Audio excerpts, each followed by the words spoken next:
to improve in that and try to steal control off of Gen G, because they are 0-2 right now in the Pro League. Reciprocity losing 3-0 to Red. Control. Reciprocity losing 3-0 to Red was just something that Reciprocity didn't want to happen, right? But Gen G beat Red 3 times now. So Gen G has to be going into this match really, really confident going up against Rex since they lost to Red. And Reciprocity, though, Wuskin hasn't been doing bad, Study. Yeah. Well, besides the first series versus his brother, right. He had like an abysmal series. Brother jitters, I understand. Like last night, we saw him play really, really well versus LG last night. He put on one hell of a performance, and it was good to see. Like, he was able to bounce back that quick. But this series going up against Major Maniac, though. Yeah. Whew. This guy's a big deal. This guy's a big deal. One of the up-and-coming stars that we have here in the CWL for sure. And we did speculate, Pac, last night on our Astro MVP segment about Major Maniac, and he's been having such dominant performances. He just had a hell of a day. He had a hell of a qualifier. Like, he's a hell of a player. Yeah, he absolutely is. I mean, he was doing it all yesterday. He's the ultimate bailout. It's hard to trade that guy. He picks up 2 pieces, 3 pieces left and right. And when somebody's doing that, it's just going to open up the map for your team, and it's just going to make it that much easier to have map control. And now you guys all said at the end of last night that you were leaning toward Gen G. Has anything changed, or are we all still leaning toward them? Yeah, I'm still leaning towards Gen G. I just think that they're a much better respawn team. Reciprocity, they have moments of greatness. Like last night we saw them versus Luminosity.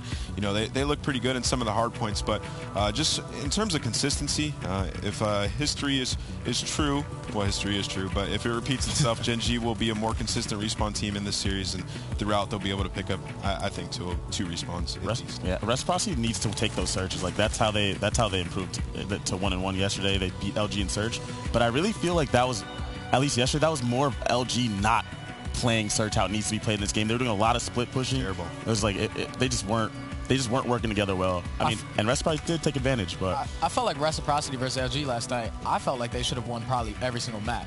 All the maps were really, really close. When it came under that control, they won it.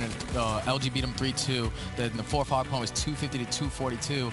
Just a couple plays that just didn't go in the favor of Reciprocity. I felt like they should have dominated that series. But to me, it was just both teams weren't playing good at all. I mean, outside of the Search and Destroy, like in the Search and Destroy, I thought Reciprocity had some pretty good plays, good adjustments, mid-round adjustments, and it looked pretty good, pretty solid overall. But in the respawns, there was a lot of blunders on both sides, and I think that Reciprocity, if they play like they did versus Luminosity, going up against Gen G, who's been very consistent, I think they'll get smoked.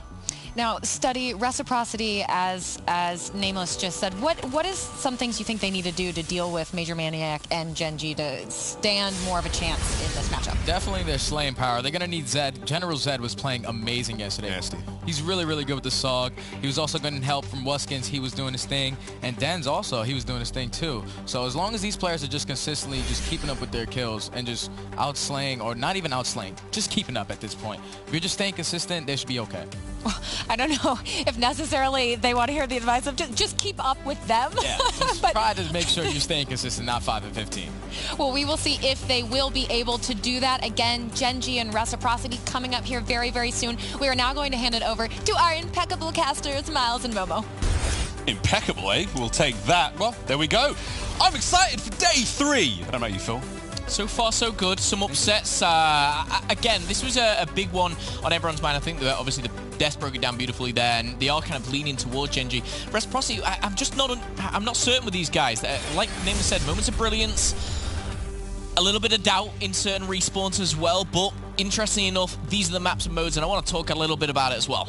Seaside, Hardpoint, Gridlock, Search and Destroy, and Arsenal Control. There is the outlier. Oh, that middle one right there. I know we're about to head to Seaside, but Arsenal Control is a guaranteed map. It's going to be map 3, maybe the last, maybe the 3rd of the series, but this is a map and mode combination that both teams are incredible at. Both undefeated, 6-0, I believe, for I'm just losing control here. Arsenal Control. Never mind. It's going to be incredible.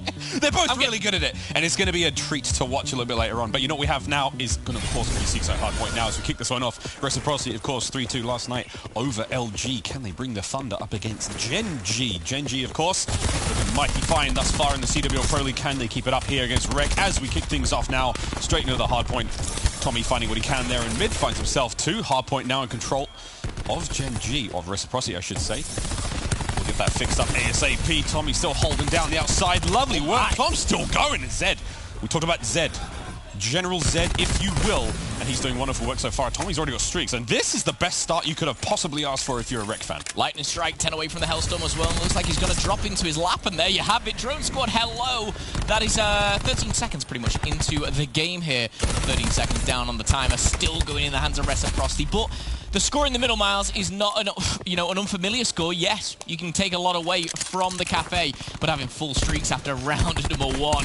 Incredible stuff here, pushing on forward. Going to rotate around to the courtyard now. If you cast your eyes to that minimap, yes, Gen G having those spawns, but Rek now calling in that drone squad. This could get a little bit messy here early on. Early on, this is a very, very slightly chance for the boys of Reciprocity to make a bit of a lead. Major Maniac, though, one of the most high-killing players in the entire CW also far, and he's put on a clinic 3 in a row.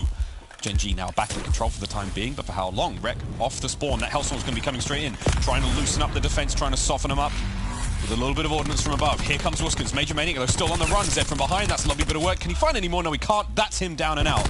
Rek still back in control, so despite the efforts of Major Maniac, unable to really capitalize on that one. And this is a big rotation here. There's 20 seconds left, which Reciprocity should be able to get this. They're going to push out here, but Gen G just saying, you know what, you can get to that 60 mark. We're going to rotate, have this fountain. This is the money hill. This is where you can really not only get back into the game, but build some streaks of your own, get some specialists under your belt as well. But with 5 seconds left, again, Reciprocity pushing through checkers here and putting the pressure on. Havoc looking to rotate back, and Shawnee will have to just hold a second as Tommy calling in that 3rd and final streak. Final streak, Tommy's done. Naga with a clean 3. Mork's now watching the left-hand side stairs, the fountain hardpoint, the famed hardpoint, where comebacks are plenty of happen, and Gen G mounting one of their own now, slowly but surely climbing their way forward. The stairs have fallen. Major Maniac, he's next in line. 3 members of Rek making their way up through the center. Here they come in from behind. Major Maniac somehow slips away. I cannot believe he's still going, but he's still alive, and that's it. They've managed to hold off Rek for now. The next wave of spawns will be coming in. This is great for Gen G. And this is the game plan for Gen G, because again, you know, you're getting yourself back into it, but they're all starting to get on maybe a kill streak here or there and pushing forward. Reciprocity, they do handle it quite well. They don't give anything to them just yet. The specialists are looking to loom on over. Back to barrels, though, as Nagafen. I will say that shot punch is incredible here, coming in from the man himself, slipping and sliding through the barrels. We'll put another magazine in the Maddox here, but 65 plays 62. It's pretty much all tied up here going into the barrels, and Reciprocity looking like at the weaker side here coming in with 55 seconds. A lot to play for, Miles. Incredible start from Reciprocity has now been dwindled away, and Nagafen not too far from streaks now himself. Tommy, that kill will net it. Still gaining points while in the hard point. See that right-hand side of your screen, the little yellow icon, as that slowly but surely fills up. He will be getting streaks. We know how dangerous they can be. Here comes the push from Rek. The first kill's going to get it done. And there you go, son. There's a care package for your own. 3 streaks to work with for Nagafen. Den's now making his way, taking some names as he tries to get back in there on the hard point. You can hear the players getting loud here in MLG Arena.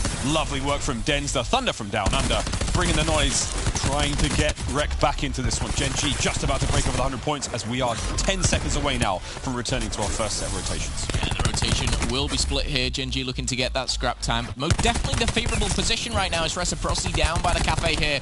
And the worry that you've got to think about is Nagafen and those streaks. We're going down low, we're going outside. You've got, of course, Lightning Strikes, Hellstorm. You can actually put it straight through the middle of this Cafe as well, but Reciprocity creeping up behind them, 20 points behind, and Mork's making light work of a double there, as still the TAC 5 boost in the hands of Spacely. But that's about it as the War Machine comes in, the cluster from Zed as well, a lot being invested here.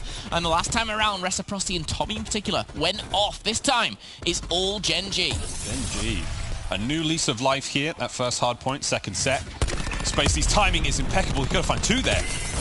Big shots getting the damage done. Can he find any more out of this? Again, streaks almost garnered for him. 55 points away now, and again, he's going to get those just by sitting in the hard point. This rotation's underway. You can see those orange arrows of Reciprocity making their way around the map. Nagafen hungry for more. Denz is going to clean him up. Final 10 points now roll on through. They are going to go the way of Gen G. Rek, they have seemed to have lost the wind in their sails right now as they are struggling to get back into this one. Major Maniac, you can see the specialists are going to be coming into play around now that 3-minute 35 mark. You can see Den's ready to go with his Shawnee, Tommy as well. Major Maniac, that Annihilator ready to rock and roll. And here it goes, a 6-shooter from Hell, and it's got Rek's name on it. Here we have it. What's he going to find? He's looking for the bait. Hellstorm's actually coming in. What this going to do, he's going to push every single player out the hard point into Church. Tommy nullifies The Annihilator there coming in with a grab slam. Zed's pulled out the War Machine as well, and that is a big, big W here for Reciprocity. However, they are down by pretty much a minute. Zed to the face of Morgs. Hellstorm's coming in, and it is a massive, massive barrage coming down from Gen G here, but it is still contested. Still at this point, you've got to start to think of the rotation. Zed one step ahead here, and my goodness, what a back and forth game we've got so far. Yeah, Zed's one step ahead, but the battle's still going down here by the statue. Tommy hanging in there as best he can. Another set of streaks for him. There is a lovely bit of Tempest work, and again, Reciprocity back in this now with a chance. Ready to roll with streaks. Shawnee's now set up on steps. He's got to handle these players on the push. Major Maniac on the back end. Not a gunfight he wants to take.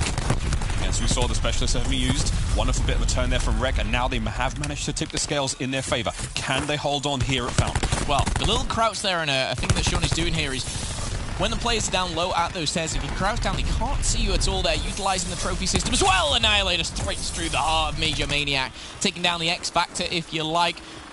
And now we start to see Tommy on his second set of full streaks, a player which has been infamous in, European Call of Duty, and now making a name here.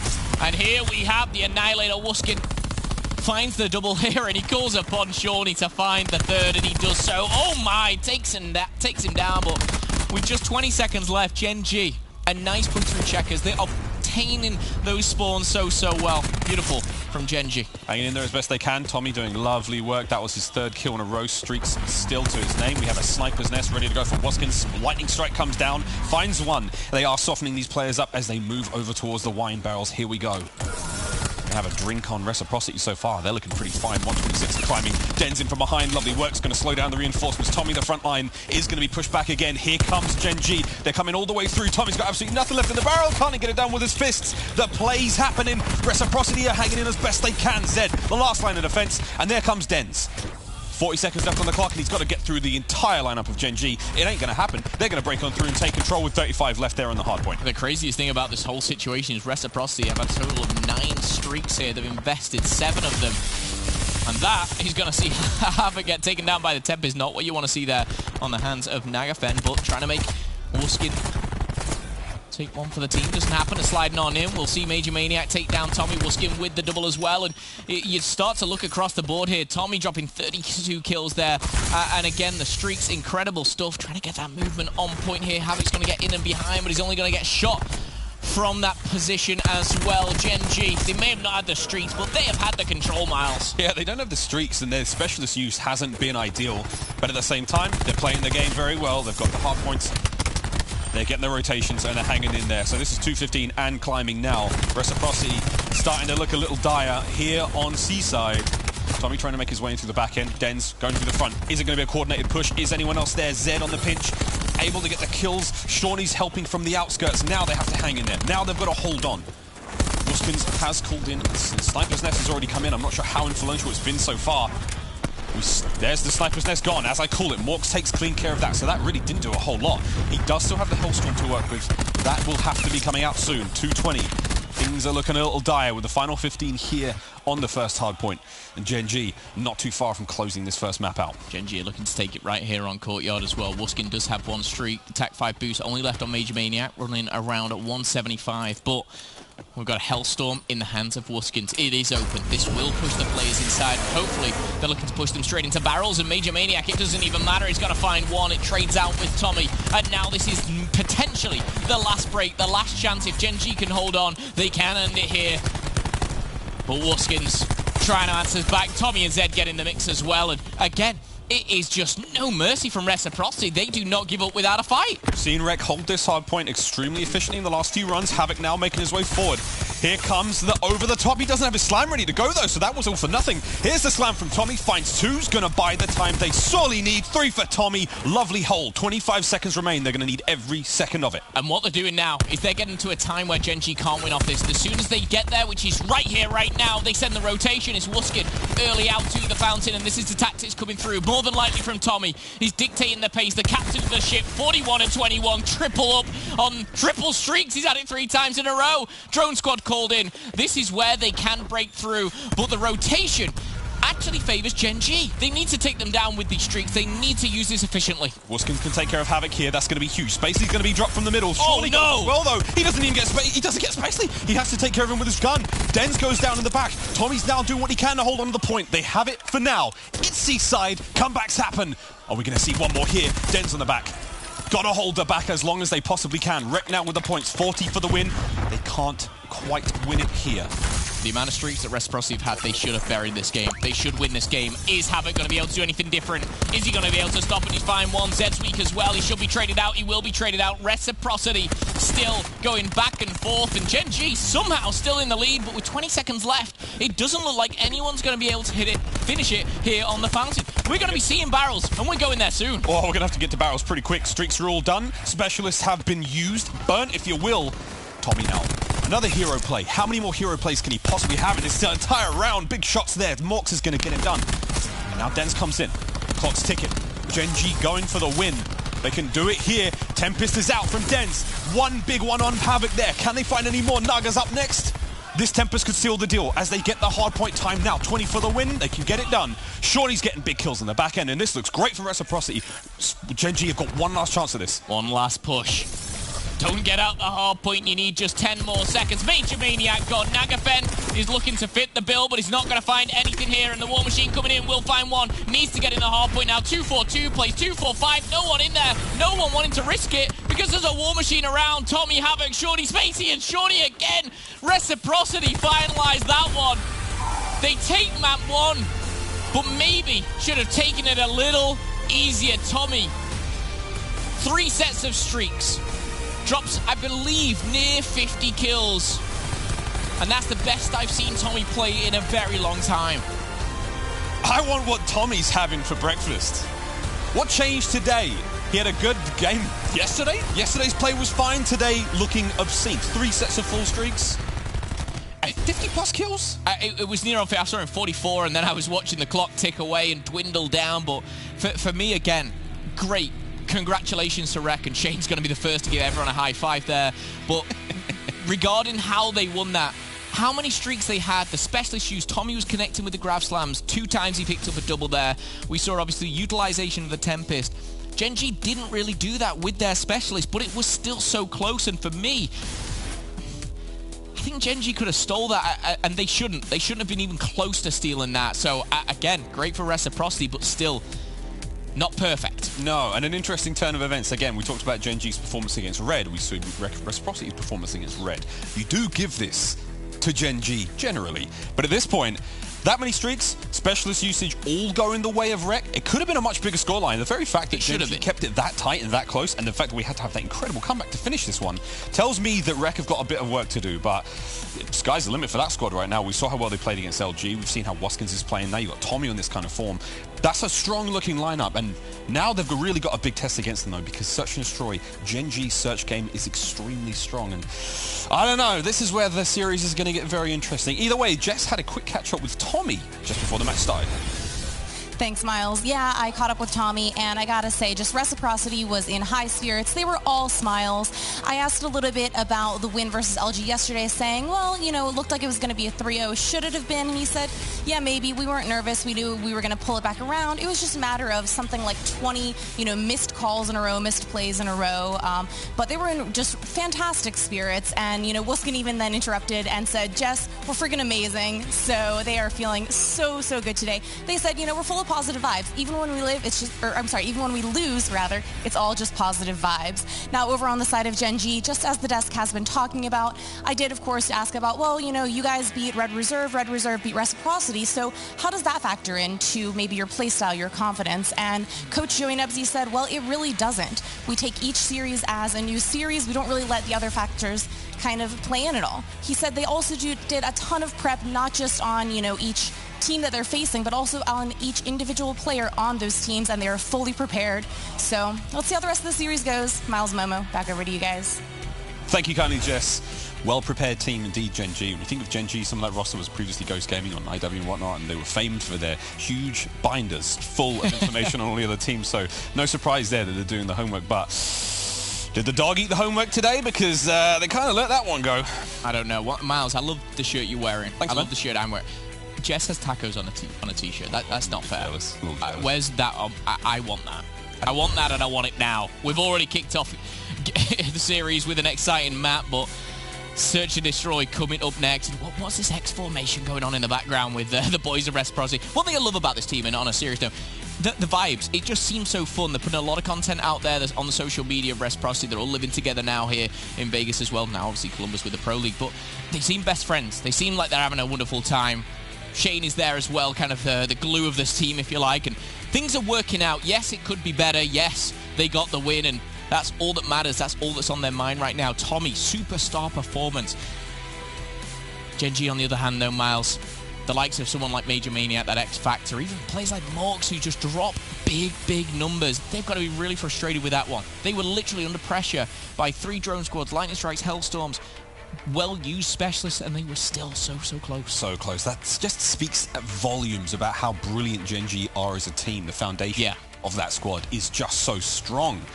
You know, even when you get hit by the streaks, you get hit by these absolute hero plays, you're getting decimated by powerful specialist usage, they still manage to keep the scoreline so close, and that really tells you that's a very formidable squad. Either way, Seaside's done and dusted. That one's in the books. Search and Destroy up next, and again, we talk about Gen G's proficient and supremely strategic gameplay when it comes to Search, and this is going to be a big test for Reciprocity. A loss to Red, a win against LG. If they can play here against Gen G in the best way they can, I mean, that would be tremendous for their first week of the CWL Pro League. But what a test this is going to be for Search. Oh, absolutely. And going to Gridlock as well will be interesting. I do feel like Gen G are a team which we spoke about Search and Destroy previously, of they can pull out something special. Names out there straight away. When you think Search, you think of Nagavan, you think of Havoc. And this is where you're going to see, I think, Reciprocity once again, back-to-back here, map after map, be tested by such a strong team. And that's the CWL Pro League 2019 season just, you know, kind of wrapped up. It's no easy game. It is very difficult here. However, judging by my predictions, I went with Gen G, so it's no surprise Reciprocity are winning. It's been difficult so far for the first couple of days, Miles, but we're heading over to Search and Destroy. And what do we have waiting for us? If you're new to Search and Destroy, it's simple. 6 rounds, but this one is no respawn in here. You've got to work together collectively as a team to either defend the bomb site or blow it up. Get rid of it. And we'll guide you through all the action here. Good to see you guys on social media getting involved with the hashtag CWL PS4, CWL Pro League as well. Miles, going into this Search and Destroy, I'm expecting big things from Gen G. Gen G, I mean, Phil, let's be honest though, man, your predictions have not been so great. Yeah, so probably they'll do nothing, get 6-0'd, and we'll be on to map 3. Here we go. Well, here we have big push for B. Tommy gets the snipe out, doesn't manage to find one, but he certainly saw a lot of warm bodies over there. Can he make him cold bodies with this snipe? Oh, there's your first cold body on Havoc. Anybody else feeling brave? Anybody else want to step up to the plate? No need. Nagavan gets the bomb down. Now they have control of the site. Here comes the retake. Oh, Zed's going to be the first in. Major Maniac answers back quickly. And again, wonderful back and forth. Wonderful play here from Reciprocity to make their way in. But Gen G, very aware of the play, making the reads. Lovely team shooting. Back and forth. This has gone. And Den's last player left alive in a 1v3 situation. This round is done. You put it perfectly there with the team shooting. It was just bait and switch, back and forth. These guys were kind of... They found the player, located him. Someone slid in from a different angle and took him down. Beautifully done there. And yes, credit to Tommy, kicking things off with the thermal sniper there. But it wasn't enough. First blood was simply not enough. And all jokes aside, that's kind of the kind of play style I expect from Gen G. Fast, aggressive, in your face. And they've chalked her around on the board already. You know, taking it back, you know, giving themselves that confidence. And here we are, we're heading into round 2. See, even when they lose the initiative with a player going down, the fact that there weren't any more members of Reciprocity there on the site meant that they completely conceded B and given it all up. This is interesting. There's nobody home. Looks like Gen G have left the door open at B, and Reciprocity have come in, they've put their feet up on the couch, and they may be going through the fridge. That bomb's going to be going down very quickly. You can see them setting up for this one quite fast. Here we go. Tommy's got the back, bomb's down.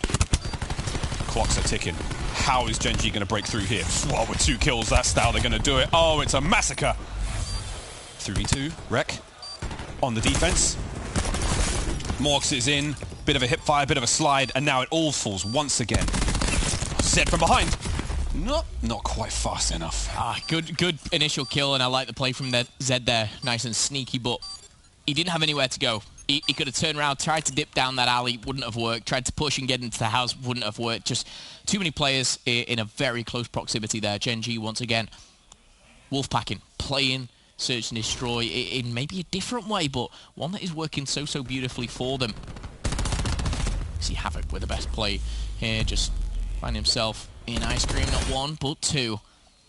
And a play which, you know, returns to the Pro League is Havoc. He's had his time in, he's had his time out, and he's back. He's representing a new org. He's never felt as confident in a team as he says. We got him obviously on Hot Mic on Monday, I believe. And good to have him back. It's good to be back. Naga, 125 away from his lightning strike. Whoa, it's all going down in showers. Zed gets a nade out. That's going to get them an early lead, but again, we've seen what happens with these early kills. They don't add up too much for Rec, but they're managing to turn this one into a bit of a waterfall. Big shots. It's all but done.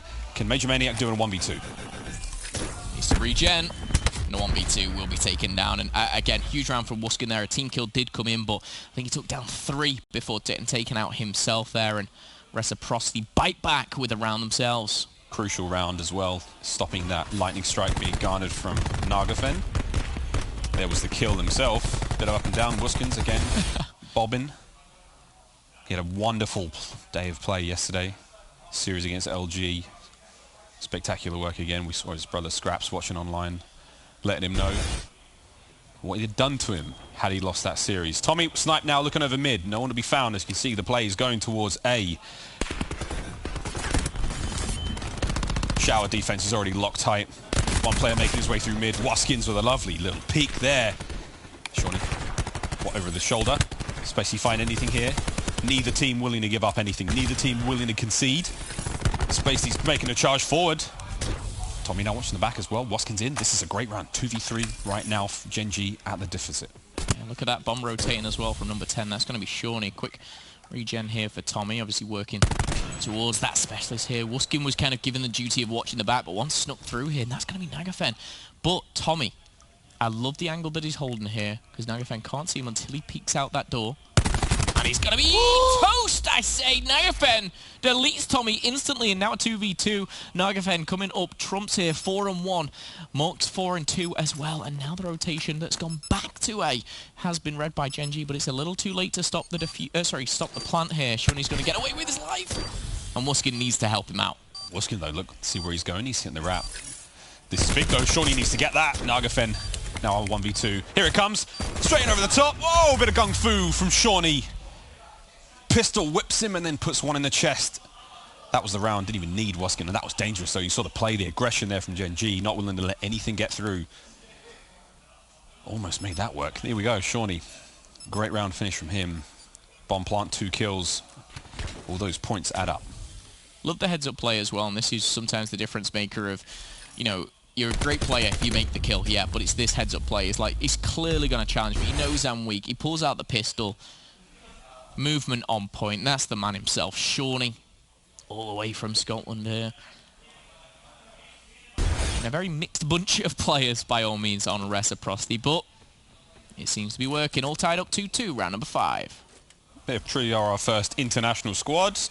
Ooh, Tommy, that was an opponent. Any more out of this Thermal Paladin?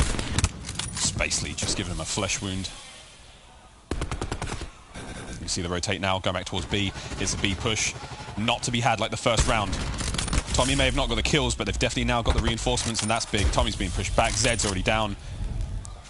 Can they buckle up at the rear? They actually have managed to concede the site, but they've managed to keep their lives, and that's important enough. Tommy does pick off Havoc. Now 4v4, level the playing field. Not the best weapon to have a retake on, so not wanting that bomb to go down, but Tommy trying to find his way through the mid and maybe him the rotate through A. This is an interesting play from Reciprocity, but it looks like Mox and Nagafen might have read it perfectly as they back off and just sit back, relax, and wait here for almost Reciprocity to get in. And our Monks here, 30 seconds on the clock.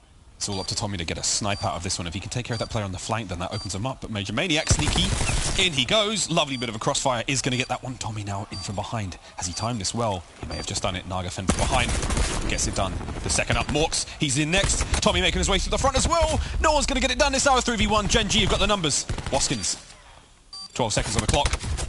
All but done. There's the round. A lot had to go right for Rec to make that round work out, and it just didn't. It just didn't go for them.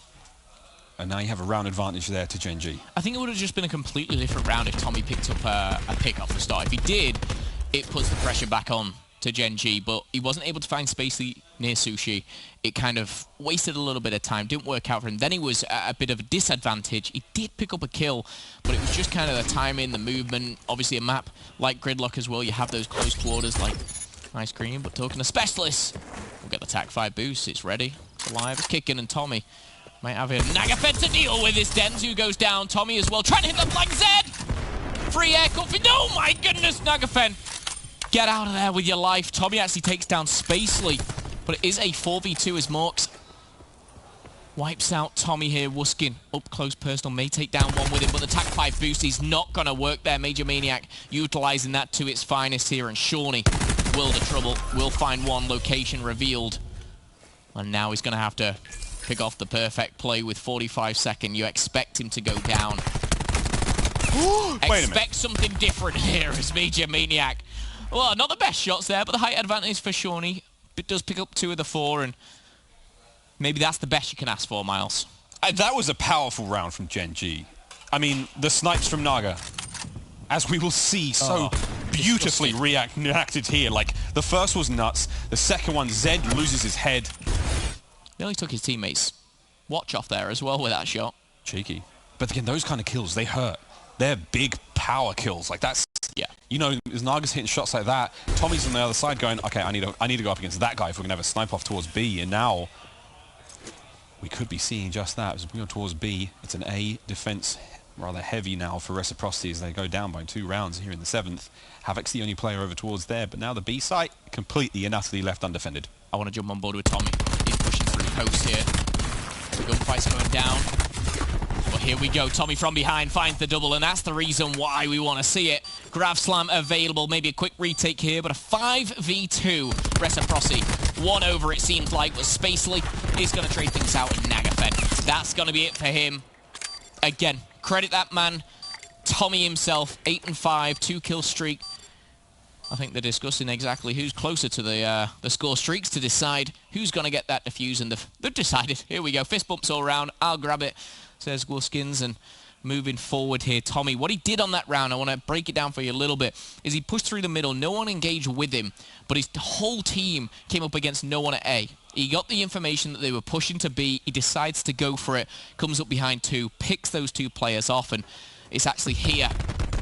Gets a little bit lucky with that timing. Major Maniac runs into trouble. Sometimes all he needs a little bit of luck. Sometimes all he needs is a little bit of skill. Thankfully, Tommy's got a lot of both right now. Down by 1. Go Rec. Dens with bomb in hand. Here's an offensive round for them. What can they bring here? I believe they gave the defuse to Tommy. Again, points are plenty. See how he's working on those streaks. And basically, he saw all those players. Major Maniac in now. Here come the reinforcements. Shots are through. That Maddox is going to do a lot of work there in that mid-street, but they're just going to teeter for position now. They're going to posture somewhat as they make their way back towards the showers, and here comes the bomb. Here comes the play. Reciprocity have got the numbers. They could completely overwhelm it, but Major Maniac. Oh, there it goes. The second. The Annihilator's out. Can't make it on the turn. That would have been brutal. Zed finds 2. Makes it a 3v3. Spacely in from behind. It's all going down in the showers. There's blood in the waters. Can Morks find anything?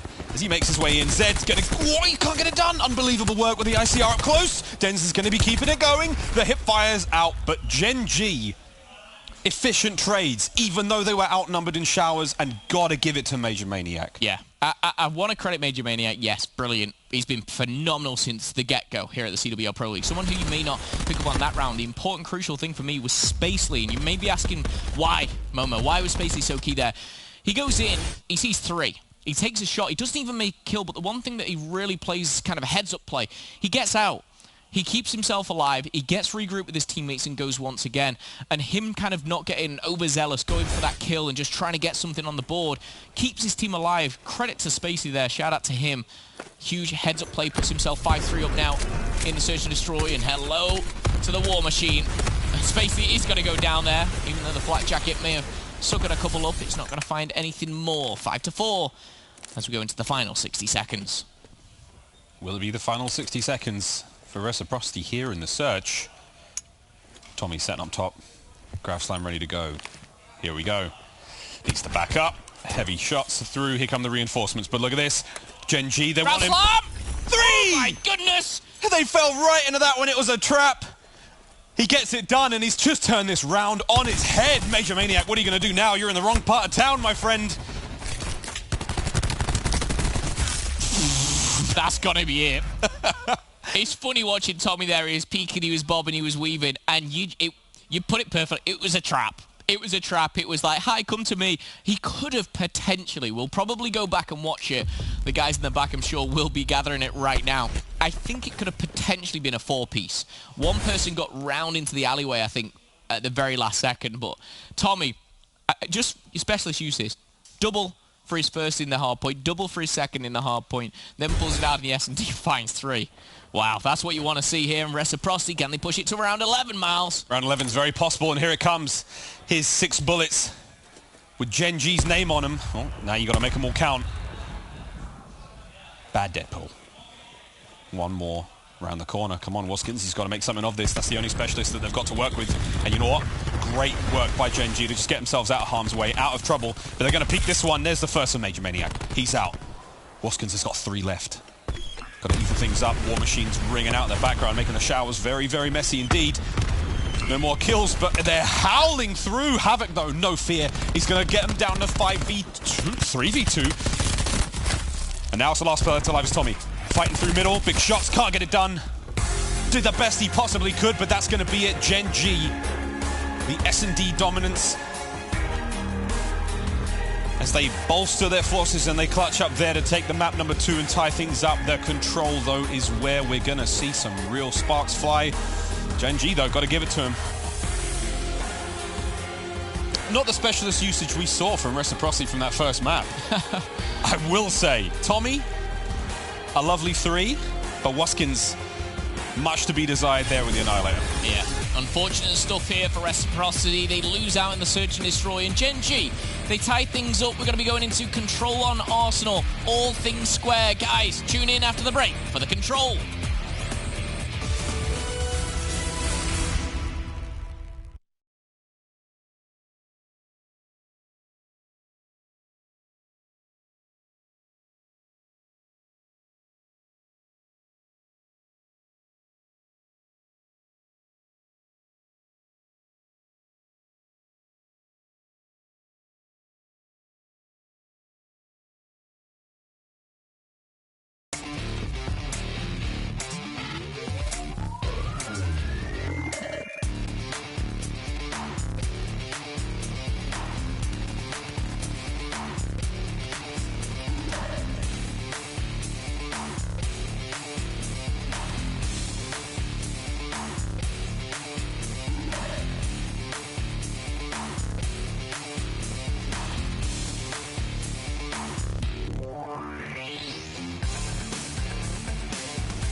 Here we go, boys and girls. Control is up next. Reciprocity taking on Gen G here in the Call of Duty World League Pro League, presented by PlayStation 4. It's day 3 already, and boy, howdy, time flies when you're having fun.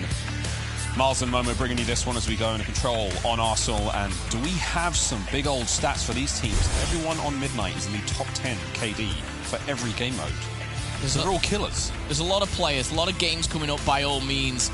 And we stress it so much. The CWL Pro League 2019, so much competitive nature here. Obviously, so many teams not making it. Teams like FaZe, you see Zuma playing for Optic, Replays, Priester, everything's going around the block here. But what on your screen is important right now is 1-1 in the series. Gen G, Reciprocity, this mostly UK-based team here with the addition of a spicy Dens.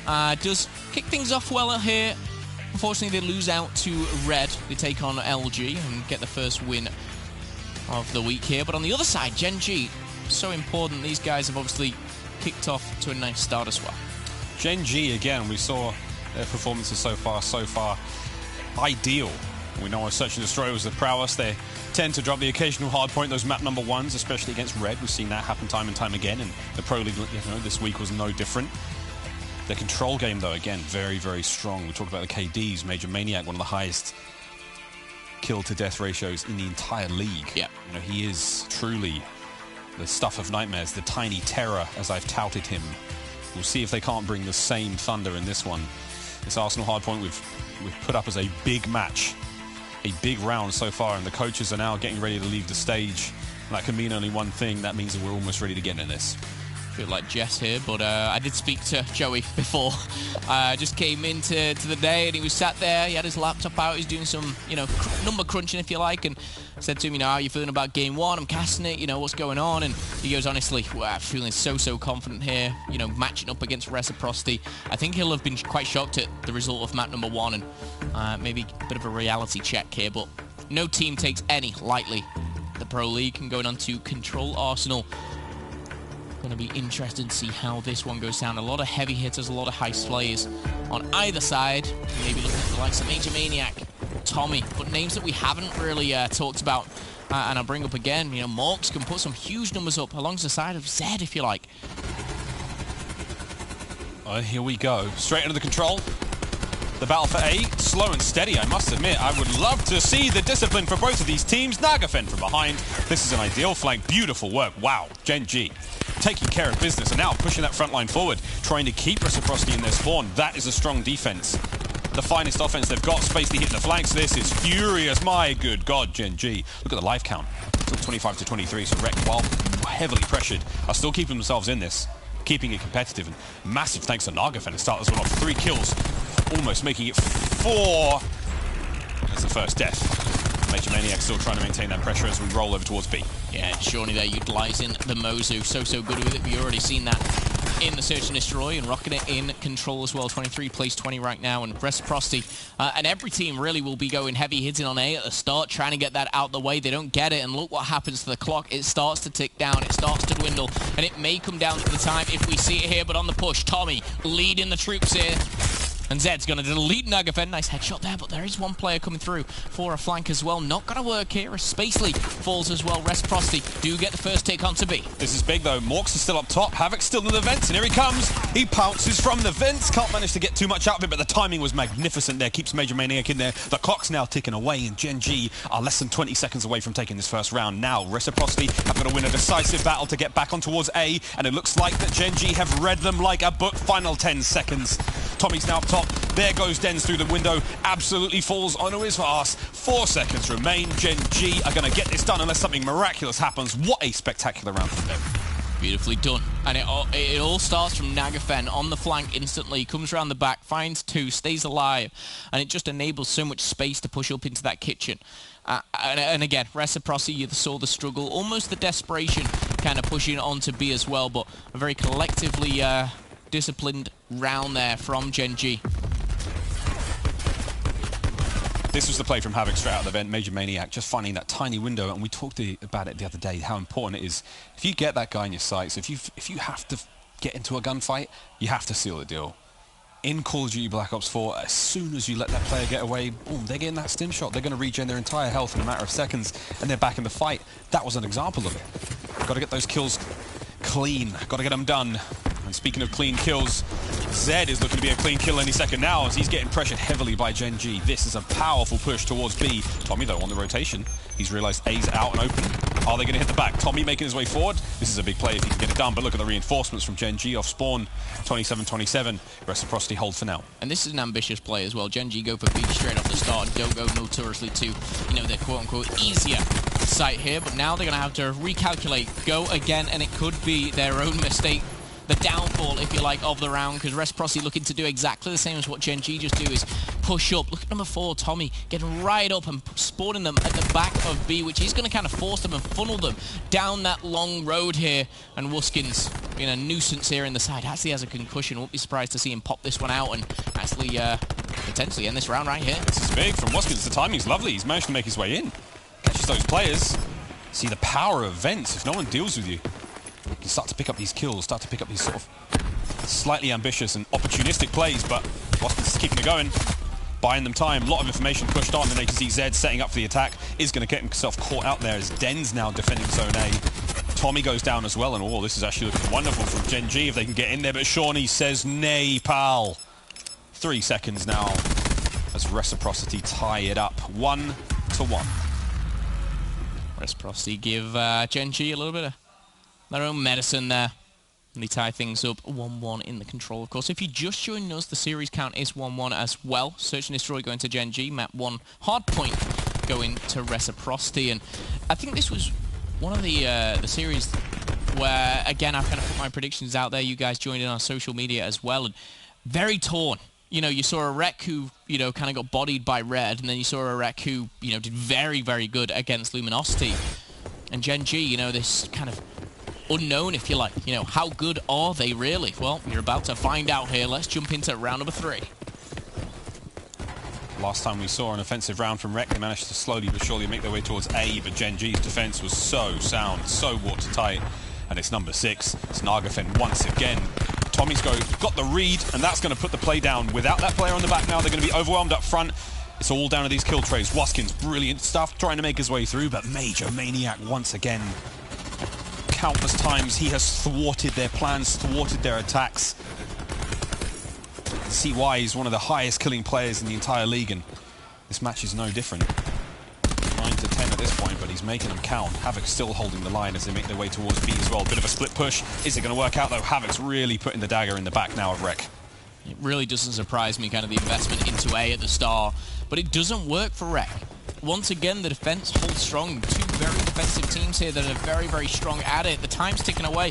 This could be a very quick round once again here, and shot in the back here. We're going to see Spacely and Maniac go down as well. Nagafen will delete Wuskins for now, but where is the pressure going? It's going towards B, it looks like, surprisingly enough here, and they're throwing everything at it. Naga catching those 3 players in his sight. That's huge. That was Major Maniac now to get that stun out. That's going to slow them down for the time being. Shots are through. They've got to make it there quickly, but Spacely's in there to pick up the pieces. Mork's now last line of defense. Nagafen off spawn, about to hit the stairs. The clock's ticking. They got to get in there, and they got to get in now. 2.8 seconds. It's over. It's done. It's a second round to Gen G. I can't believe it. Running the clock down. Yeah, the lives are so high. Incredible stuff here, and it's kind of odd to see, I'm not going to lie. You know, they try A, they try B, none work, people are in the vents. It's difficult. However, with 2 teams like this being their playstyle, maybe if there's a team that can just sneak an offense here, or even take a zone and then take the fight just to simply 1 zone itself, could be the difference maker in the map. Control on Arsenal. It's just on the defense here, it's going to be Rec. It's just so amazing to see how evenly matched these teams are. I mean, this could well be a Rec round on the defense. You know, they're both so sound in the defensive plays, but Shawnee's now going to make a big difference. Attack 5 at the ready. That stun's going to give him away.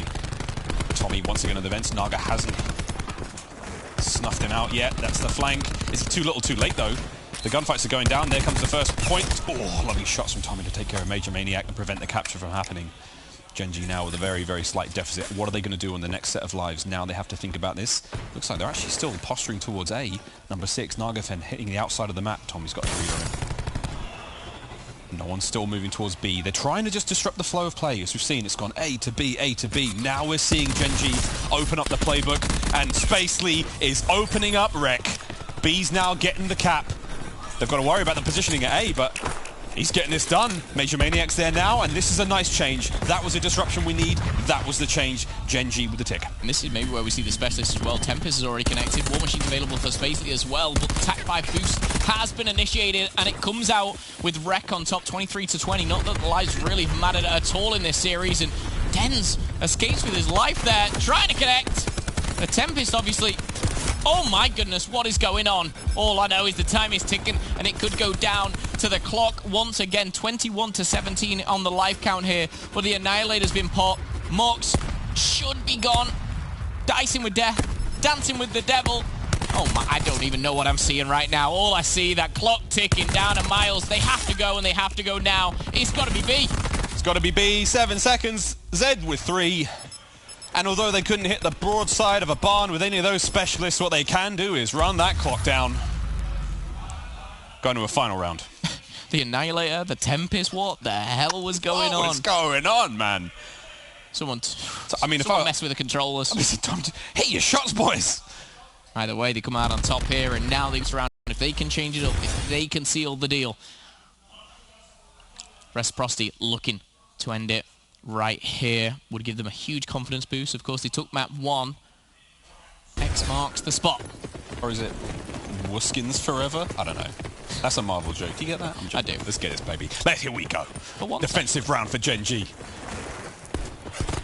We've got to see something very different out of Reciprocity this round, because they haven't been able to break through the defense of Gen.G. And you know what? This isn't a bad way to get it done. Major Maniac has got his work cut out for him, but a lovely Hail Mary grenade from Spacely there is going to work it. Wow, Major right through there.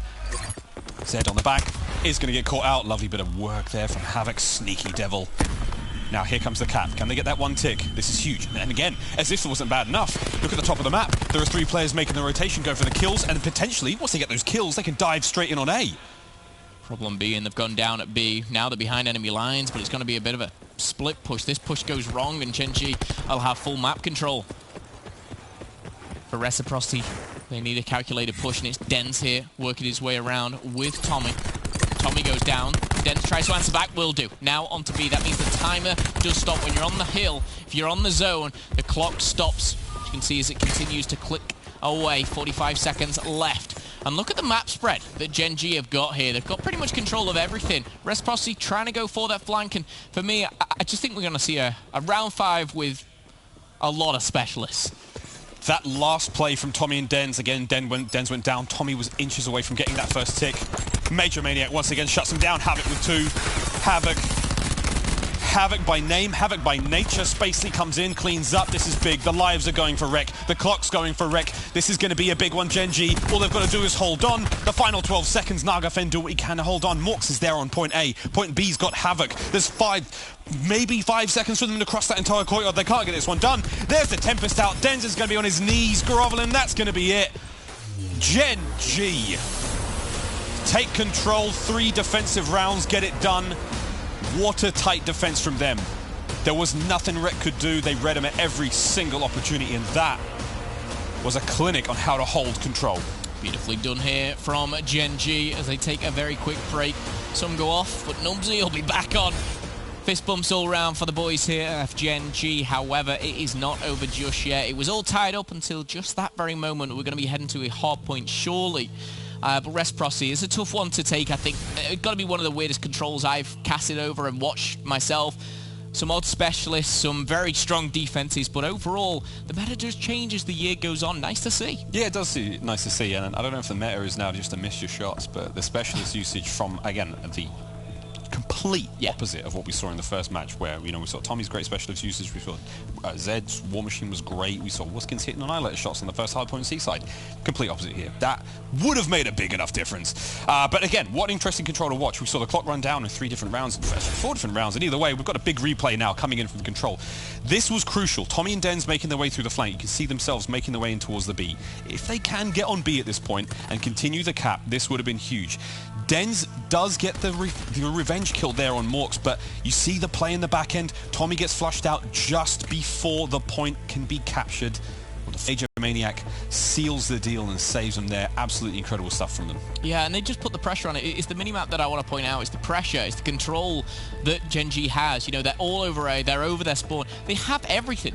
The only thing they don't have right now is B, and the reason that is Reciprocity spawn at the, say, top left of the minimap is so far away. Havoc, beautiful grab slam as well, nearly finishes on the third kill, but it doesn't matter. At this point, there's 20 seconds left. They've lost 6 lives in that whole round. The 7th goes down, but Gen G seal the deal. Round 5, and again, they hold tight. They hold that defensive one. I think that was 5 defense victories, if, you know, my mind serves me right. But overall, great play, interesting watch for sure. Going into the hard point, these guys are wanting to close this one out. Gen G, of course, Spacely, Nagafen, Major Maniac, a player which again just constantly impresses me.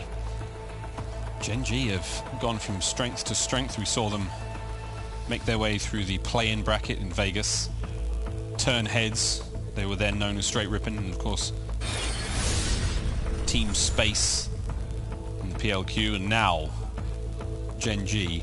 Will be exciting to watch their rise to COD stardom, winning the hearts and minds of COD fans, and now 1 round away from winning the series. Arsenal hardpoint up next. Now, the last hardpoint, Seaside, took some real hero plays from Reciprocity. We saw 3 sets of full streaks from Tommy, a bucket load of kills, but only to win that one by a smidge, by a couple of points. That spells doom for Reciprocity. If they can repeat the performance, they have to tighten up the play. But Gen G, you have to be favouring them going into this. You do, and again, just to highlight what you said there, Reciprocity, the one map won with 9 streaks, 3 drone squads. I don't think they're going to get that again. I don't think, well, I mean, Tommy can't play that consistently well. And that's not a dig at Tommy. Tommy just had a phenomenal map. Reciprocity feel need to step it up here.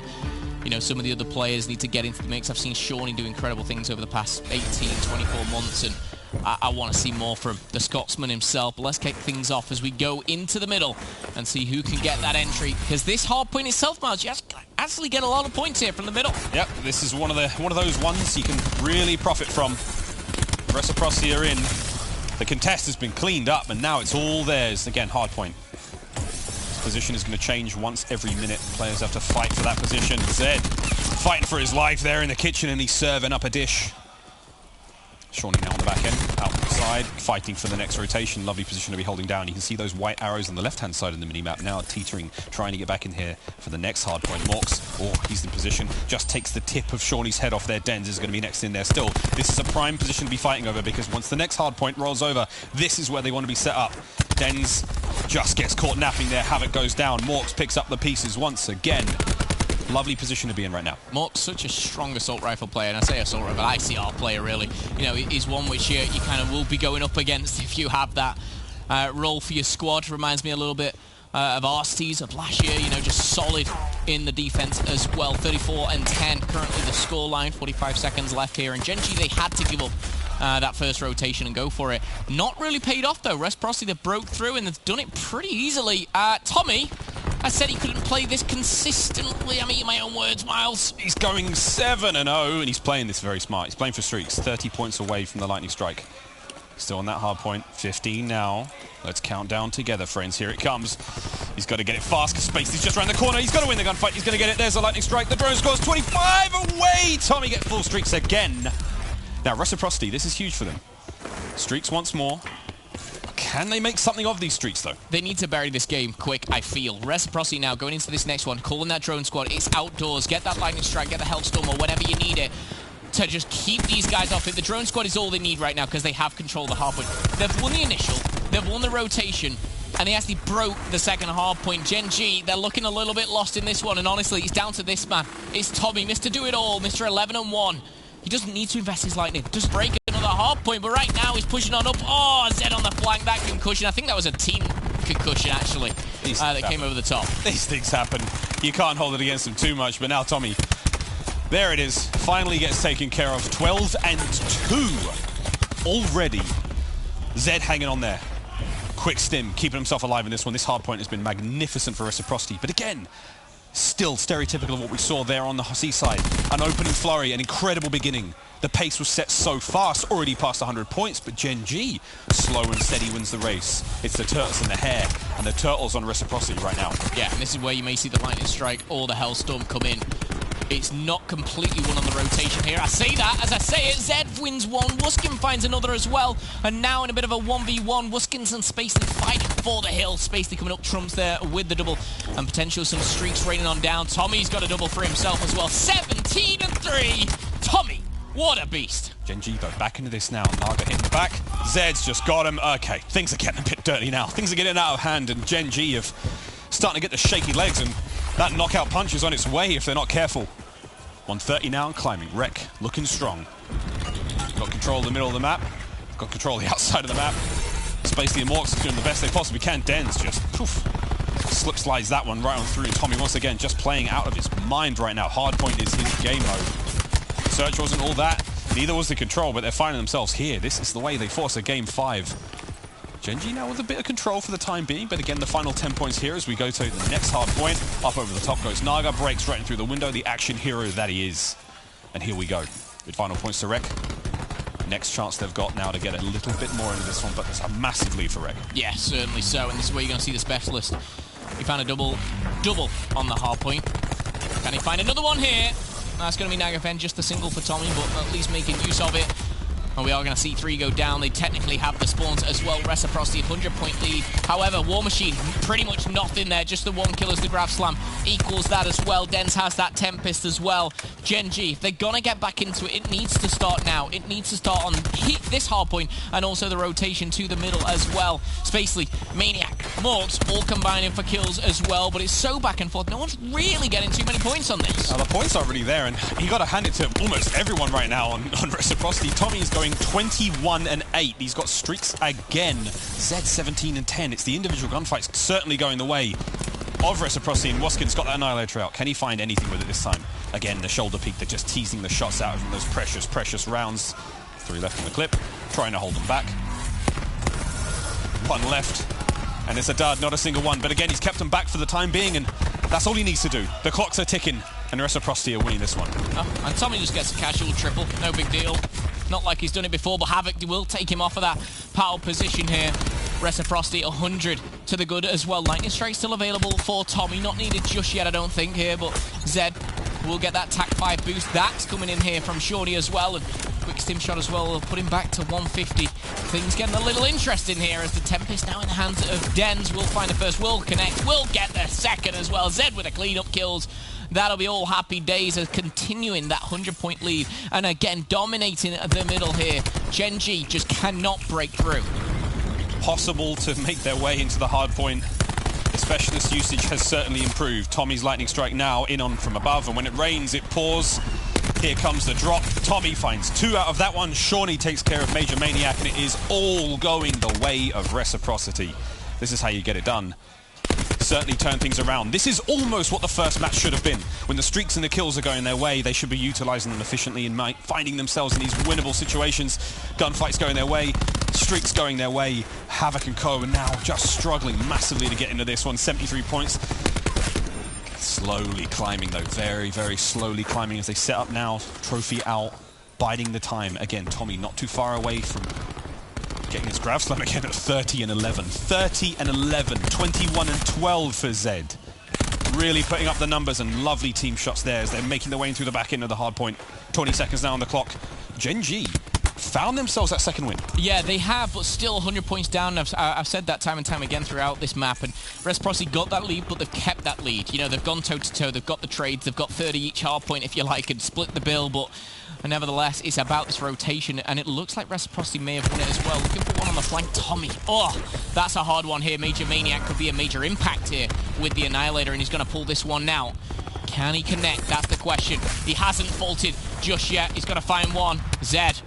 A nice dip and dive, and that's all he's going to find. 2 go down, still tagged up. Oh my goodness, the ambitious plays from Maniac. Will find himself now just 75 points down. Can they get back into it? That is the question. They're not giving up, and neither should the fans here. Tempest in the hands of Spacely. Grav Slam in the hands of Havoc here. Specialist galore, if you like, for Gen G. Naga's not now ready to rock and roll in the front end with his Tempest, and the question on my mind is, Can Tommy get it done again? Wait a minute, over the top! Havoc gets 2 with the 3rd now on the side. Big shots out. Wuskins is being pushed back. This is a great hold from Gen G. That's brilliant specialist usage from Havoc. Spacey now holding the front line again. Still, Major Maniac ready to rock and roll in the next rotation. Orsed just slips through. Now, what's important to note here is Tommy's kill count, 31 of 16, starting to slow down ever so slightly. And with that slowing down, Gen G have just managed to find a gap, find a window to climb through. And now, 1 minute now, onto the next hard point. Den's watching the back. Zed's up top. You've got Tommy watching through middle as well. How many more kills can Tommy get? Can he break his record from the first map? Well, that's the question. He dropped 47 for map number 1 here. Zed is a player which I need to highlight. 3 kills there, but also putting up big numbers now. Positive 10 at 27 and 17. But again, this is where you're going to see specialists come through. There's only potentially 20 points needed for Reciprocity, and they can end it here. They can end it now. Tempest needs to go off for Nagafen. Nagas, Tempest out, looking for a little bit of shock therapy. Tommy's going to be first in line. Can he take care of these players? Again, the Tempest brilliant at range, even more deadly at hipfire. Good time to be garnered here, but again, Rec setting up for the next one. They've got their eyes on the prize, 20 points for the win. Every second is going to count. Wuskins is going to be the first to receive a little tingle, and that tingle should definitely be checked out. Wait a minute, Naga's got to get it done, got to clean him up, got to finish that, and he does. Here we go. Rec, set up for next, set up for the win, set up for game 5. Can they get it done? They need to close it out. One way the kills could secure it. Tommy with the grab slam impacts it, same place. Repeat here as he finds another couple of kills. Morg slips in, and Morg actually goes down to Tommy as well, but it's a bloodbath. Reciprocity need to find something. They need to close it out. Gen G are creeping up. They're finding that 200-point mark and never rule out a squad. Trades go down. No, they don't. Back and forth, Shawnee with the double as well, and it's all about the points here, but the contention is incredible, Miles. Tommy, once again, just cutting these players out the sky, but here comes the pushing from Gen G. They're not out of this just yet. We saw Shawnee with that miraculous little slither on through. He managed to slip in behind enemy lines and start causing some damage. And this is it, the same thing from Morks. Hit fire out. This hard point has not been that good for Rec. They have not got that much time. Oh no. It comes down to the middle hard point. It has to. 9 seconds left, and it's the rotation that's going to go. The one player for Reciprocity is Wuskin. He's going to go down, and now through the window, through the door, they start to fall. As we see Gen G starting to take over. Reciprocity, yes, need 10 points. Moxie's stuck in a window, get out of there. As now they have control, but they have to keep it. I'm surprised I haven't seen this trophy go down. He went to put it down, but Tommy makes light work of that one. All they need to do is hang on. Wuskins, Annihilator deleted. Deleted indeed. 22-28 now on 2:30. They're about to get themselves back into this one. Havoc once again having an absolute blinder of a performance right now on the hard point. The clock is still ticking. They're 5 points away from tying things up. And this is huge from Gen G. They managed to just pull this back from the jaws of defeat. Now they're looking at the comeback. No one is in position to get in there. Naga gets 2. There's a few points for the win. The War Machine's out. Boy, howdy, Gen G have avoided Game 5. They closed that one out.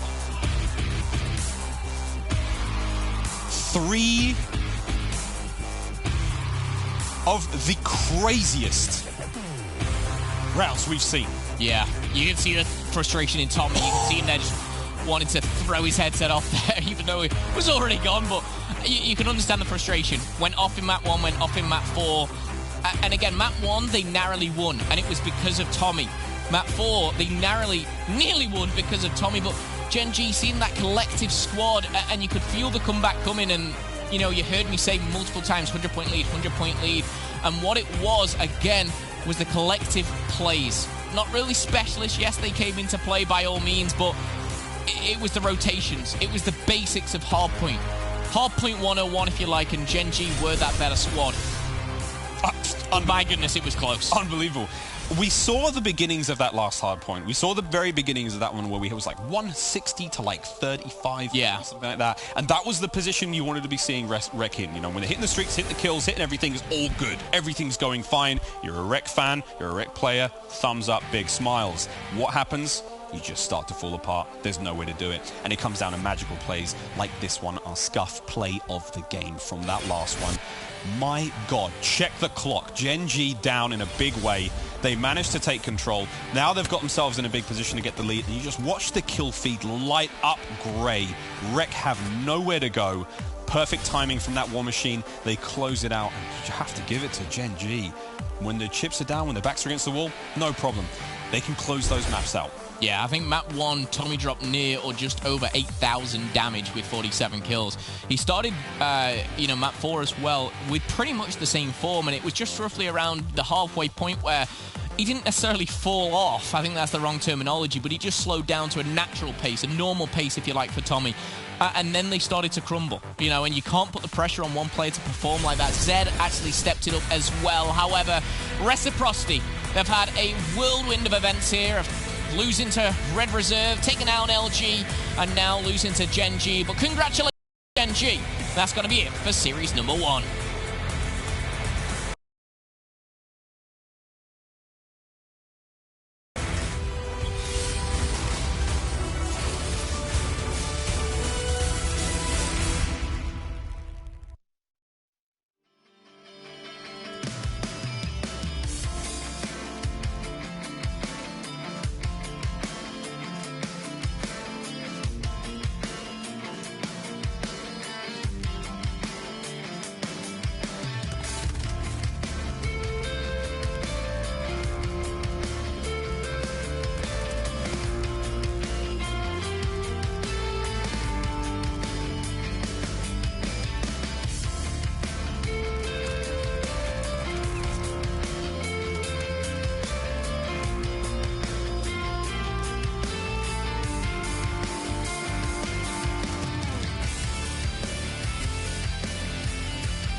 And so Reciprocity has fallen to Gen G, and I'm sure study what feels like it must have been a kind of tragic few maps there. 100%. Tommy in both of those hard points went absolutely off. I don't think I've ever seen him play that good in hard point. He had 47 with 8k damage that first map. Barely won that. And then in the fourth map, he had another 40 bomb and lost that on a dramatic comeback. But For me, Reciprocity needs to work on their teamwork. As when you were looking at Gen G, pretty sure across the stat line, there was only one player, like a really positive record, which is like 28 and 21, which is Mox. And overall, I just feel like they're all just pretty much even around the entire way, and their teamwork is just way better in hardpoint. The Reciprocity at 2 now has they gave away 2 hard points in a row on that map. Like, they can't close it out. I'm not really sure what's going on. They pushed out the back, or Nagapum pushed out the back on that last map, was able to pick up 2 kills. They're only 20 points away from winning that map. They really got to find a way to close out those hard points, man, if they're going to take these series from these top teams. I mean, you got Tommy, right? A guy that's just going absolutely off. Like, he's picking up streaks on the second hill of the game. He was 8-0 on the second hill in that Arsenal. On this map, he was going off as well. It's like, if you're going to go off like that, you got to win by way more points. They win this map by 7 points in the end. All the players on Gen G, none of them had a crazy standout game. I think Gen G, they're just a much more well-rounded team. Their trades are way more efficient. Their pacing is a lot better. Obviously, they're not getting 2- and 3-pieced unless it's Tommy in like a crazy scenario where he's picking up streaks. And for them to keep it competitive with the slaying from the side of Tommy is extremely impressive to me. Like, for this map to even be close is unbelievable. Somebody drops 50, you're getting destroyed. Yeah, I mean, honestly, Gen G assisted them in that comeback. They decided to hit the second hill with like 20 seconds left for some reason. Instead of rotating to the Fountain Hill, the easiest hill to hold, they decided to hit that hill late and actually let Reciprocity back in that game, even with the enormous performance from Tommy. Yeah, like if you don't hit that hill, you just rotate, you set up there. First, he doesn't pick up those streaks that he got at the end, and you just straight up win the game. Like, they shouldn't even have lost that map. And there was a play on the Search and Destroy that I thought was really cool. Kind of just went over your guys' screen there, but the players on Gen G, they did a split push on offense. They sent Spacely over towards the B Street, and the rest of the players went through mid. Spacely baited out Tommy. They all hit through mid. They get into the building, and then they end up, trading out the kills, getting map control, and it was just a nice bait and switch on the side of Gen G, and that's just kind of that, that coaching from Nubsy there and that extra preparation going into the series. Well, Impact, on those S&Ds, all 5 Gen G players are in the top 12 Pro League for S&D KD. I mean, they're a strong team. Their teamwork has been fantastic. They seem to be pacing themselves really well, and their breakoffs in a lot of these rounds are look a lot stronger than a lot of other teams. Like, it doesn't look like it looks like they go into every single round with a plan, as opposed to like, oh, let's spread out and see what we can find on the map. And Naga was sniping incredibly well today. I thought he was gonna pick up that 3-piece. They're also making plays where it's just like, that's how you know that they're a professional player. Yeah, because I was watching yesterday, it was like some plays that, if you know your situation, you should play it a lot different. But I was watching Spacely. He ended up flanking them one time at Showers, getting 1 kill. Well, actually peppering him with shots and just back down completely and just let his teammates flank. Like, that's what you do. Playing for information, waiting for your teammates to get next to you, and all that good stuff. That was just beautiful to see. Dude, if Tommy wasn't playing the way he was throughout this series, like, it's not close like this. Nameless, what are you feeling if you're Tommy right now? I mean, if you're Tommy, I would feel amazing as individually, but I'd look around and I'd be like, guys, like, we need to get a lot better. Like, what are we doing on the map? Like, how am I even in position to be getting this many kills? Like, obviously I'm going off, but you shouldn't have to do that, and you shouldn't even be in the position to be picking up 50 kills in a hard point. It should not be like that. So they definitely need to go watch, see what's going wrong for them, and you can kind of see the frustration there on the side of him. Like, what the hell are we doing? You just got to figure it out, man. It's somebody else has to step up big on this team. And who do you think, Study, if you had to wager a guess, to step up to kind of help support Tommy? Well, one person that was really, really quiet for me that series was Wuskins. Yesterday, Wuskins had a wonderful day, and I felt like today he was just a little average or below average just today, at least in that series right there.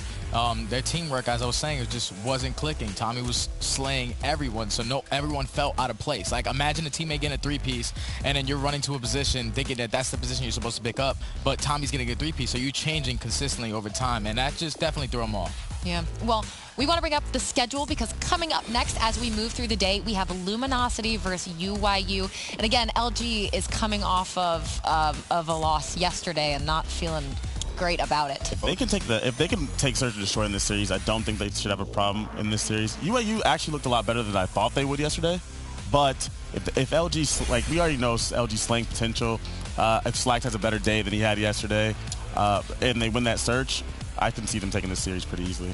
Yeah, I mean, I think Luminosity, I think they're going to be a little bit too much for UYU. I think that they have just too much slaying power on their team. And Luminosity is not one of those teams that, I mean, I would think they wouldn't come out twice in a row and look flat like that, So I think that this series is definitely going to be tough. I mean, UIU was they played pretty good against Optic, but if Luminosity show up to play and play like the team we know they can be, they should be able to beat these guys pretty easily. I feel like LG is lacking in their specialist usage. As of yesterday, it was just lacking. So today, if they're just able to at least use those specialists in good situations and get a couple kills out of it, like Slacky was missing a couple gravity spikes yesterday. Formal was missing a couple annihilator shots. If they're just able to connect those today, I feel like everything is going to click for them. Their respawns, it's pretty good. It's pretty good. Hey, it's pretty good. It's just their search and destroy, they make so many mistakes. Even yesterday when Formal was going off, over challenging that hallway, I brought it up yesterday. I just have to bring it up again today because things like that cannot be happening. In search and destroy, in the swing rounds particularly, you have to be on point. If you get a first blood, you got to utilize it correctly. And I think, having Ricky as a coach might help with that a little bit, but we'll see if it's fixed today. It just comes from the lack of information that they were getting on the map. They weren't getting a lot of information, and then they were split pushing. So even when they got numbers, the other team was able to bring it back to where they needed to be. So if you're in a 5v3, you stick together, you're going to win the round, but they're splitting apart, getting picked off. It's just not working out. Yep. And one last before we take a quick break. Pack, UIU, we've seen these things, maybe bad specialist use and so on coming out of LG. What is something UIU can look at and kind of try and take advantage of? Oh, well, UIU played a strong series yesterday. They had a huge hardpoint win against Optic Game 4. They just need to figure out how to close out against these top teams. If they get to Game 5 against LG, they should feel pretty confident, especially with how LG's performed in Search and Destroy. UIU teamwork seemed to be okay, but they still haven't had much time with Methods either. Right. So their team's also growing right in front of us. I mean, both these teams lost both Search and Destroys yesterday. That's something you can't let happen. So we'll see who went back, watched their games, and fixed their mistakes. And on the side of UIU, they got absolutely obliterated in that Game 5. Yeah, they did. Against Optic. It literally was not close at all. The payload was a little bit closer, so maybe we'll see if that maps in this series. But Luminosity, I'll be looking for them to improve in Search as well as UIU. And we will see, of course, what happens there coming up right after a very quick break. Don't go anywhere.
Welcome to the continued coverage of the CWL Pro League. Maven and Merc here, and we are excited for a thrilling match. UYU going up against Luminosity. Now, I want to talk to you, Joe, a little bit LG. They get top 4 at Vegas. They come in. We see some early struggles. What for you seems to be the problem? It's very hard to figure it out. I mean, when you look at this roster, you talk about Gunless and Formal. They've wanted a team for how long now? They get on that team. You add John, you add Slack. The slaying power is there. The talent is there. But teamwork, something is wrong where you just can't really figure it out, right? That's really what the issue is what is the problem? Because the talent is not short. When you look at this LG lineup, I can tell you, a Sunday of a tournament, these guys could wake up. If they're all shooting straight, they can win it. Oh, 100%. Right? But the problem seems to be they're not on the same page. Something's going wrong, and it's on them to figure it out. Well, I asked him, what do you think maybe your issue is? And he said he thinks it's communication. They're not all on the same page. Sometimes it seems they're all just kind of running around, not communicating where they're going. And I get that can happen in the heat of a match. You think they have enough skill to overcome it at times, but apparently it's happening consistently enough that's leading to map losses, which is the problem. And what is really one of the big topics we focused on has been chemistry, right? The teamwork that 5v5 has required. And it's interesting because you look at the beginning of this year, you talk about that 5th player. They decide to drop JCap, who had a runner-up finish, at Vegas, and has been known for consistent results. What it could come down to is who is the leader on this team. When you look at this roster, I mean, John's quiet, Formal's quiet, Classic is very quiet. You think maybe Cap should still be on this roster? Slacked and Gunless, are those going to be your 2 leaders? I don't think they're known for it. Can they step up to that role? Yes, I do. Well, let's focus on the other side. Let's talk a little about UYU. Did you see anything from them yesterday that really stood out for you? I mean, if you look at game 1 against Opti, they started out slow, almost brought it back with a great comeback. I think Methods, who started off around double negative, really turned it around for that team. That's why he's on it, right? Really, that slaying power. The big thing is they lost both Search and Destroys. And yeah, you could talk about, they added a new 5th, and I saw them tweet it was our first couple of Search and Destroys as a roster, but I don't know. That's not a good enough excuse for me. I mean, they have some great Search and Destroy players. You look at guys like Skies, Knight, who's on this team. That is what they're known for. You have to be able to win an S&E in the Pro League. Well, we'll see if that's what it comes down to in this particular best of 5. UYU LG kicking off shortly. I see, I think a player with his headset not on yet, so I'm assuming we're working through some things before we hop into map 1. But I'm curious, with the slow start we've maybe seen from the teams that came into the top 2 seed from Vegas, like they got it automatically, didn't play in the Pro League qualifier, does it change maybe who you think is going to take this? It doesn't change it. I think LG should win this match. If you ask me a prediction, I would say LG. Okay. But I think it's going to be... That would have been an easier way to ask that question. I think it's going to be closer than what people think. I mean, there's 2 ways, right? There's LG just gets hot, and their talent overruns this UYU team. But you could have said the same thing about Optic. Yes, Optic's playing with the sub, but UYU played them very well, and I mean, Opti has just as much talent as this LG roster does. And another topic, we talked about back on Monday when we kicked it off. For these teams like LG and Optic, you haven't played on LAN for months, since Vegas, right? The Pro League qualifier for a team like UYU, you played so much Call of Duty on LAN over that week, whether it was scrims, whether it was your 6 matches. There was so much COD. I know there's been a brief period between then and now, but still, it gives maybe a little bit of a bump in the chances for me, at least in these first couple of weeks coming into the league. I would say that, but they have a new player on their team. Yeah, that's true. That's a good point. They moved Spoos to the sub position. That's who they played that Pro League qualifier with. It's the same thing for Optic. They added a new player. It's going to change some things sometimes. Like that S&D, it's going to take some time for things to click. So, I mean, it's tough. I mean, UYU, though, I think they played well against Opti. They got it to that game 5, almost had a reverse sweep, but it really that focus on Search and Destroy for them. What a tough piece of the schedule this is right now for UYU. You go Optic, then LG. But speaking of LG, and a guy that took a lot of flack yesterday, I don't usually watch and have the Twitch chat up because I'm usually here, but we had the day off yesterday, so I was watching, and he was under fire throughout the entire series. I mean, I'll be honest, half of the chat, now Twitch chat can be idiotic at times, but half of the chat was like, who they should pick up and drop slack for. Like, it was bad, and he just wasn't performing well. That you see the stats there, it hasn't been great. What are your thoughts currently on Slack's performance and role within this team? He's always had someone next to him to be that selfless guy, right? I mean, if you look at the past 3 years of the CWL, Slack has been one of the most consistent performers. First of all, that's why I think it's BS, because Slack's so consistent. There's something he does not feel comfortable right now. He probably has to take on that leadership role. He has to be the first guy slotting in, so that's new for him. Typically, there's someone else doing that. So for right now, Slack, he's under fire because the pressure is on him to do a new role. Let's talk about another player on this team, Formal. I believe he dropped, 16 for the loss in Game 5. He had a hell of a series. Do you think he might be like the top ICR right now, just with the struggles we've seen from many of them? He very well could. I mean, a lot of it yesterday was with the Maddox. There was people like, Formal should run the Maddox. Like, he was absolutely going off. I mean, but we know the talent that Formal brings. That's what I'm saying. When you look at this LG roster, you have Gunless right next to him, you have Formal, right next to him, you have John. Like, what? And me asking the question if he's at the top, maybe he's playing it the wrong way. I mean, they were talking about the pace he plays in ICR, a lot faster than a lot of other players, and that could be something that could be hindering them. We know how aggressive he likes to play. He likes to challenge every single gunfight. He took some flack when he was playing the main AR role with Optic last year. That's where sort of the dilemma came between him and Krim. They were swapping back and forth, but if you just look at the stats, it's working for him. The question is it working for the rest of the squad? Yeah, that is the big question. And just for me, when you look at the core lineup, yeah, you talk about Formal and Gunless, just put them to the side because we know that we're going to put up numbers. It comes down to the other three, really the workhorse for this team, the guys who are going to be in a little bit selfless roles, classic Slack and John. John hasn't really, he has had some great performances, but not what we're used to for him. And I just think that three core around Slack, around Classic, around John, if they can figure it out, whatever they need to do, if they can get on the same page, that's going to be the difference maker.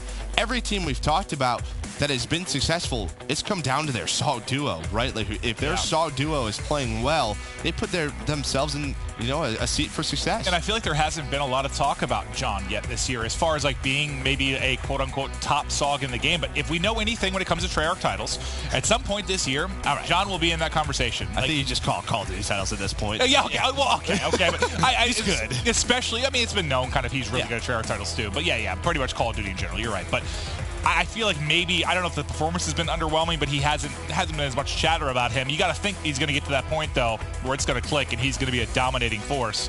And that SOG duo can be very, very scary. It can be. It's just, again, that left side of the LG stage has to figure it out. And once they do, they could be very dangerous. The problem is, if they don't figure it out, I expect a team change. Okay. So you already have that in line, you think? Even despite the fact you have 4th at Vegas, you feel the pressure's still there? 4th at Vegas, but I don't think they... You don't think they're happy with that? No. Okay. All right. I think, again, you just say these three names, Formal, John, Gunless. Like, that, if those three are on the same roster, they should compete for titles. Okay. Well, we'll see if they can get to that point. I know we had a long conversation there before we got ready for Map 1, and I know we're diving deep into things. I know it's only week 1 of the Pro League, but there's a lot to chat about. It's going to be a long year. So many matches. So many incredible plays, but let's get right into it. UIU, Luminosity, Seaside Hardpoint to kick things off. Gunless trying his best not to shoot his teammates in the back. Yeah, back and forth. UIU does come on top of it, and there's Methods. That's going to be 5 dead for Luminosity. Methods with that Maddox just trying to find some kills. Slack didn't take down his teammate. And another thing that, Slack does get a lot of hate for is his specialist usage. And yesterday we saw about 2 or 3 grab slams that didn't connect. All of Vegas is Tempest. Unfortunately for him, that's just one of those things. Yeah, it started at Vegas, and it's going to be something that's looked at. It's going to follow him. Yes. It's just going to be talked about all year unless he can start to really turn it around. But yeah, good or bad, it's just going to be something that is targeted for sure. Luminosity has fought back into the hard point, but we'll start to focus on the next rotation as UIU will be up. It's going to be Luminosity trying to flood through the front. Methods set up inside a church. Is going to rotate to set up with his squad and get the trophy out. And now we'll see how LG manages their first push. Great start for Methods. Already at 5-1. We've seen him with a couple of 2 pieces as well. He's going to play this core into the back with Proto, and great teamwork out of those two. But do they know there's one player behind him? Now they do. As Slack was able to find one. But this is great time. You see where LG is spawning. What are they going to decide? Are they going to push through barrel? Are they going to go all the way around? They have to waste so much time. The problem is they push that right side like they are right now and don't break. It sets them up for danger on that 3rd hill. Big one-on-one win there from Formal because Methods was barely off streaks, I think 150 points, and he gets laser beamed from inside church, so he will drop. Still 20 points they can earn on it, but it allows UYU to get set up for the next hard point. And you can see they are just... For a second, I thought they were sitting everybody. I was like, okay, you're giving up a lot of time there. But you'll see it's number 10, John, that turns around. Make sure to get the final 15 or so seconds. This is the difference maker for LG. If you're able to just get on through, win these, you see how Gunless somehow able to find two, but Mayhem and Methods able to respond. Yeah, I think you saw Classic go up over the top of the grapple, trying to distract so his teammates could line them up, but they just didn't have the line of sight. So the opening break doesn't come through for LG. UYU looking to lock on some time. You don't have any streaks available for LG to get in. We're not close to the specialist period of the game, which makes it maybe a bit easier to get through. So they're just going to have to do it gun up. And as of now, they just cannot find a hole. Well, there's 2 kills. This might be their chance. They have a 5v3. Where does the spawn come in for UYU? It's still going to be in the back, so they still spawn safe, and there's just no opening there. Good hold from UYU. LG had a couple of times where they had 2 or 3 dead, but nobody goes all the way around that outer edge to break the back spawns and block them. If you're not going to do that, there's just no way to break into that hill. You have to get to the back, but that's why it's one of the money hills on Seaside, but now we own a barrel. Formal trying to find a couple. He had such a great day yesterday. He's going to get taken down, but Gunless is here, and now this is LG's time. Yeah. Have to respond with a hold of their own. And you might as well ignore any kind of lead early in hardpoints in Black Ops 4 because it's been other maps too. Like hardpoint in general lately. It's like, oh, you're up 100. Well, there goes the game as it slips away. But we'll see if this is where LG can mount the comeback. Stun in from Gunless, trophy there, but still able to take that gunfight. Nice slide around the edge as well as he's putting damage into just about everybody. It's on John to try and pick up the trades. Him and Formal together, and they just completely destroy the line of UYU. Yeah, great response so far from LG. There's one more! 20 seconds left. John staying alive now. He's getting kind of close to Shreeves, 400 away, but does a great job staying alive, and that's exactly what you want to see. If you're going to give up that hill in that rotation, at Fountain, that hill number 3, you have to be able to respond with one of your own barrels in there. That's when things get out of control. If you're not able to do that, it turns into a crazy lead. And 2 very different scores. If you just talk about KD and what's going down right now, LG super balanced across the board, but really Methods, he's going off at 14 and 7. But he's kind of carrying the load from that perspective, but it doesn't matter when you've got the lead. They're still up 10 points. Methods has that Annihilator available early, so him having a solid game is huge because it builds towards that faster, and now he's building towards streaks as well. Methods currently on a tear. And Methods was granted an opportunity. Well, it's Formal again that shuts it down. He was granted an opportunity to play for this roster. Oh my God! Mayhem caused a lot of mayhem, able to find 4, and that's going to be full streaks for him. He shuts down the Annihilator, he picks up 4, and he gets streaks, and the lead continues to now build for UYU. Methods back up off spawn, and he's hitting the beams as well. And one of the reasons why they wanted Methods was his respawn ability, and he's showing them why, right? Plus 11 right now, and it just feels like every time you watch him, it's 2 or 3 kills at a time. Now he has that Annihilator popped. We'll see if he can find any more. Mayhem with that drone squad just trying to get set up. He got another one. Methods able to find one more. Now 125 away for streaks for him. Can he connect on the slide? Try to stay alive. Slide just goes right through his legs, but there's the lightning, and we know how good streaks are. There's somebody sliding that close back and forth, but look at that. Formal comes in. He's able to snap and pick up the kill, and now you've got full streaks for Methods as well. They have a 70-point advantage. You've got 5 streaks available for UYU, a ton that they can invest throughout the latter half of this game as they're looking to blow LG out, and they have the tools to do it, Joe.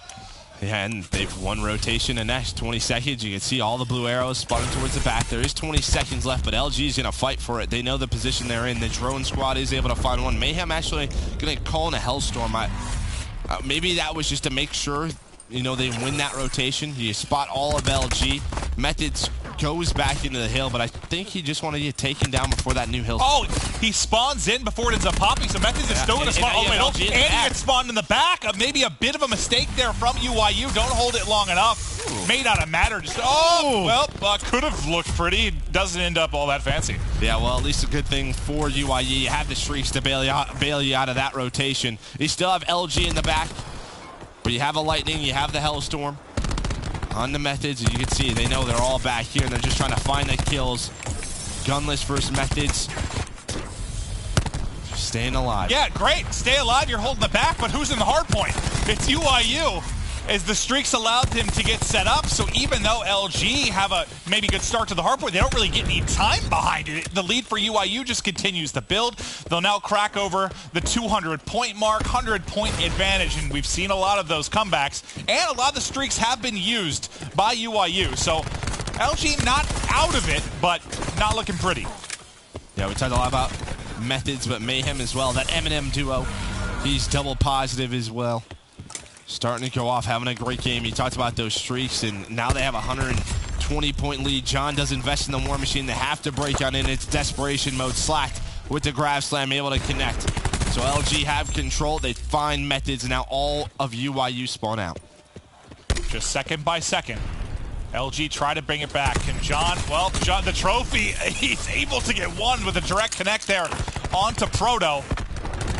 But not everything he may have liked just due to the trophy placement from UIU. Methods is still going every up. time He's got 2 to 3 kills every life. 34 and 12, nearly triple positive right now. Just slaying the entire side of Luminosity. But we'll now get into our third set of the rotation. UIU is set up. They still have a Hellstorm to work with. And what do they have? They have Vision Pulse. They have Grab Slam. Really, you just have Tempest to work with, I think. This is a bit of a trap, though, if you're UIU, right? Because if you call in too much, if you overinvest, that's when that comeback starts to get on. But Mayhem, Proto, they find the kills they need. They have control of the hill. Just 18 seconds left. He should be able to close this one out. Gunless, though, with that Tempest, able to connect on a 1. Slight now has to try to get on in, but there is Proto with the grab slam. Connects with 2, finds a 3rd as well. A great play by Proto. Classic staying alive, but he's the only member left from Luminosity. He gets cleaned out up, and UIU able to take map number 1.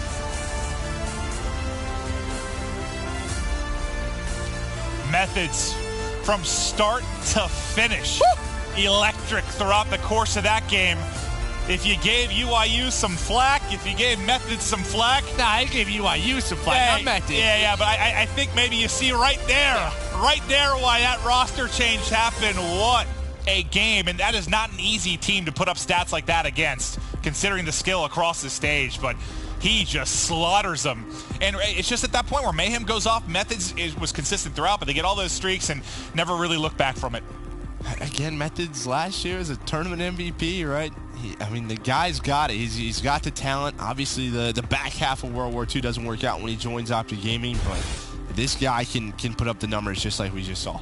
Wow, great game 1 from them. We'll see if UIU can keep it going. But I think you were talking about versus Optic. It was both searches that they dropped. So we'll be interested to see how they're going to match up against the likes of LG. Now, we saw a lot of UIU's POV, what was working, and the fact that they, just from a gunfight standpoint, they looked incredible. They were dominating from that standpoint. But for LG, anything you saw that maybe wasn't clicking?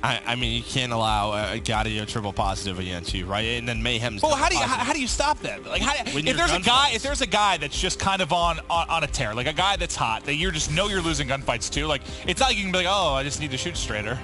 Sometimes it's an FPS. I guess that, right? Let's not overanalyze this. Guys, every single life, 2 or 3 kills are going down in his favor. The trades have to be there. Another maybe miscommunication, or they just have to shoot straighter. That's just it. It's tough. Methods completely takes over that game 1, but obviously the pace, the tempo completely shifts as we get into search and destroy now. A little bit maybe more difficult for an individual kind of take over to that capacity, but we'll see if Methods can keep it going. That's a game mode where, statistically last year he was good, but also took some flack from his teammates about his play in search and destroy. I remember him and Looney kind of getting into a little bit, like his decision-making in that mode might have hurt him a little bit. Curious to see how he plays in the upcoming search. But speaking of Methods, just went off in the game 1. I believe that Jess had a chance to talk with him before this match. Thanks, Clint. That's right, I did. And Methods said he thinks the key to victory here will be making sure they start off strong, which it looks like they're well on their way to doing. He touched on the loss to Optic yesterday and said that he's happy that they were able to play the game versus Optic so close, even though it was a loss. He thinks that the loss yesterday was partially that, they are still kind of getting used to their new rules, getting used to how everyone plays, and also they just kind of got a slow start and were not able to recover. So looks like they are not making that same mistake again. Now, over on the side of LG, I caught up with Slacked, and he is just feeling so great going into this lineup, or I'm sure he probably isn't anymore, but he was at first. he was saying that he feels that LG just has more talent on their lineup than UYU. He said, I'm going to be honest with you, Jess, I think this should be an easy win. We should be able to beat them easily. So let's see how the rest of the series goes. Back on over to Clinton Joe. So far, that has not been the case, at least with map 1. I'm going to be entirely honest with you. I had a difficult time listening to anything Jess was saying because she had tacos on her shirt, and that's all I can think about, Joe. I mean, yeah, that sounds about right. Do we have that for catering time for dinner? No. No, I'm sorry, but we don't. Cruel world. But back to her point, I mean, I think for the LG side, what Slash said, yeah, I mean, you could easily, when you analyze this match, you look at the LG roster, you look at the UYU roster, you could say that. If you go 1 for 1 at every position, you're like, LG. LG. And, well, Methods just says, you know what? No, I'm just going to gun all of you. Just slaps them. And I think for Methods as well, this is an opportunity to step up in a veteran role, right? I mean, you look how young this lineup is. Mayhem's never been in a pro league. Skies hasn't. Knight hasn't. Proto's the only other guy. And this map should be interesting, too, because Hacienda's coming up, issues and stuff happening with LG. We've seen a team like Midnight yesterday just finding holes, finding gaps in this particular map because it feels like there's so many lanes, getting in behind, finding multiple kills. You really have to be on the same page with your team or you can just be destroyed. It'll be interesting to see how they work together. And when I looked at this LG lineup when it formed, I figured the one game mode they're probably going to struggle in is Search and Destroy. I mean, typically the old LG lineups, that's always what we focused on is how great of a respawn team they were. True. Can they win a Search and Destroy? So we'll see if they can do it here. Gunless spots one, but really just going to get a bullet in, but he'll continue to move around that flank. UYU's going to have to be wary of him. Big one-on-one win there for Knight as he's able to take out John, but the trade comes in almost immediately from Formal. Formal was insane yesterday in Search and Destroy. And we'll see if he can tack some more flashy plays onto it. Formal should spot him. There's another kill for him. He's got 2. He's got 1 weak, pushes that out, almost gets the 3rd, but Skies is there for the trade. 2v2 now with 30 seconds remaining. Yeah, but Gunless goes all the way on the flank. We saw at the beginning of the round that he was setting it up, getting so much information. Well, that's what's so tough because when we said it's mania on the site, you kind of forget about him for a second, then suddenly the flank comes through, you fall apart, and there it is. So it's just the nature of this map, man. It is. It's well, it's just, I mean, when you look at it from the overhead, you're thinking there's like 3 lanes, right? Yeah, it's like triple that. You have the ability, the water, you have the ability to mantle in those halls. The connectors can take you to one side of the map to the other one in about 5 seconds. It's very easy to rotate through. It makes me think of, like, I don't know why, but I think back to a map like Evac in Black Ops 3. Like, yeah, maybe it looks like a 3-lane map, but it's not. Well, it's absolutely not. Yeah, I know. It's very different, but that was always a map that, like, looks like 3-lane, but it's like 7. I mean, yeah, that reach were all like the same thing. It's like just due to the movement, it created 28 lanes on the map. Well, LG gets on the board first. It's about to be a bloodbath here at the A site. Proto looks to be the entry man. He does have a stun to work with. Tries to spot the bomb, but getting tagged up. Now the stun goes over the top. I don't know how the hell he's alive. How he even got to this position. The fact that he gets a kill. The fact that he gets 2 kills. How does that even fall apart? You see the crossfire coming in from LG, but they find an opening. They answer back, though, as they shut down the remaining players. I thought that round was going to UYU once Proto got through. Yeah, I mean, he was just staying alive. Felt like the crossfire, like they knew he was there, but nobody wanted to over-challenge. There was kind of spraying back up, but it looked like he was Neo for a second, just dodging bullets. And it's one of those positions, if you're LG, if you, like, move past your cover to finish that kill, maybe things don't go your way. It just looks so funny from Proto's POV because it's like bullets everywhere around him. He's probably thinking, how am I alive right now, honestly? Well, LG swiftly in that one once it gets rolling. And, I mean, for the LG teams in the past, I know it's a very different roster, but when they were good in Search and Destroy, really, it was all on talent, just effectively trading. Like, when they had those 4-on-4, 5-on-5 situations. It was making it simple. Yeah. So. As simple as possible. Or John Sniper. That's true. That helped as well. But there's the thing. So John goes in. He goes for the push. There's no trade now, right? Now you're already in a man disadvantage. That teamwork just doesn't seem to be on point. But just as I say that, Slacked and Classic go to try to trade on in. Look at Methods. He's highlighted on the minimap. Yeah, you imagine he's got a thermal AR. It's tough for him to help his team. Well, I think and Formal find those kills. For a minute there, when he still had 2 bodies around Rock, it looked like he was going to make a play on the flank and find a player. But then suddenly everybody drops, and you see instead of flanking, he's suddenly backing it up as he doesn't really have any options. Well, if you talked about gunfights maybe going the way of UIU and Methods through the hard point. It's now LG that's starting to heat up. Nice spot there from Gunless and Water, and just nice shots. He is an incredibly talented player. That's one of those rounds where if you're UIU, you have more experience, you realize, all right, we got a first blood top mid, we can rotate back. That's 15 seconds into the round. There's a lot of rotations on the map. Get that first blood, just back on up, use your numbers. Instead, they stay in their positions. LG gets into some power spots and finds a kill. Well, Gunless is now 6-0 after that finish. He's 75 off streaks. Yet to drop. Can he pick up the streaks here? Proto once again gets in and finds a kill. Gunless just trying to find an opening. Formal drops now. Gunless has a chance. He has a chance. He gets the kill. He gets the lightning. But they will end up losing the round. So UIU, similar push to what we saw. Yeah, UIU just throws a blind counter at it, right? LG just trying to hit 5-man push that side out. UIU says, you know what? If they're here, we'll take it 5-on-5. If not, we'll just rotate. We'll have our numbers. Oh, yeah. Last time Proto got the 2 kills, and the entire kill feed basically lit up blue. This time the pace changes a bit, and they're able to get it done. A much-needed round. Otherwise, you're looking at a 4-0 deficit and streaks on Gunless. That just looked frustrating for Gunless. He was just trying to find a lane, trying to find an opening. It was either teammates in front of him or he's getting jiggle-peeked. And sometimes with those fences, you have dexterity on. You're just over them so fast. Now you have UIU playing a bit of a slower round. You see them pretty spread out. Looks like they're trying to take control of middle. 2 players in each hallway and 1 player bottom middle. Methods and Proto. Trying to rotate through. Really, LG just trying to figure out which bomb site they're going to, but Mayhem works his way to the bottom bar. Methods able to win the gunfight on the Formal. That'll give them the man advantage in that 3 versus 4. And once again, right, you're in this position, UIU. You have man advantage. You still have 50 seconds to work with. What are you going to decide to do? Looks like they're going to rotate this over towards the B site. LG, stacked towards A, are going to know what's up very shortly. Bomb plant now started. They'll look to get that down, and now LG somehow going to have to work this 3v4 retake.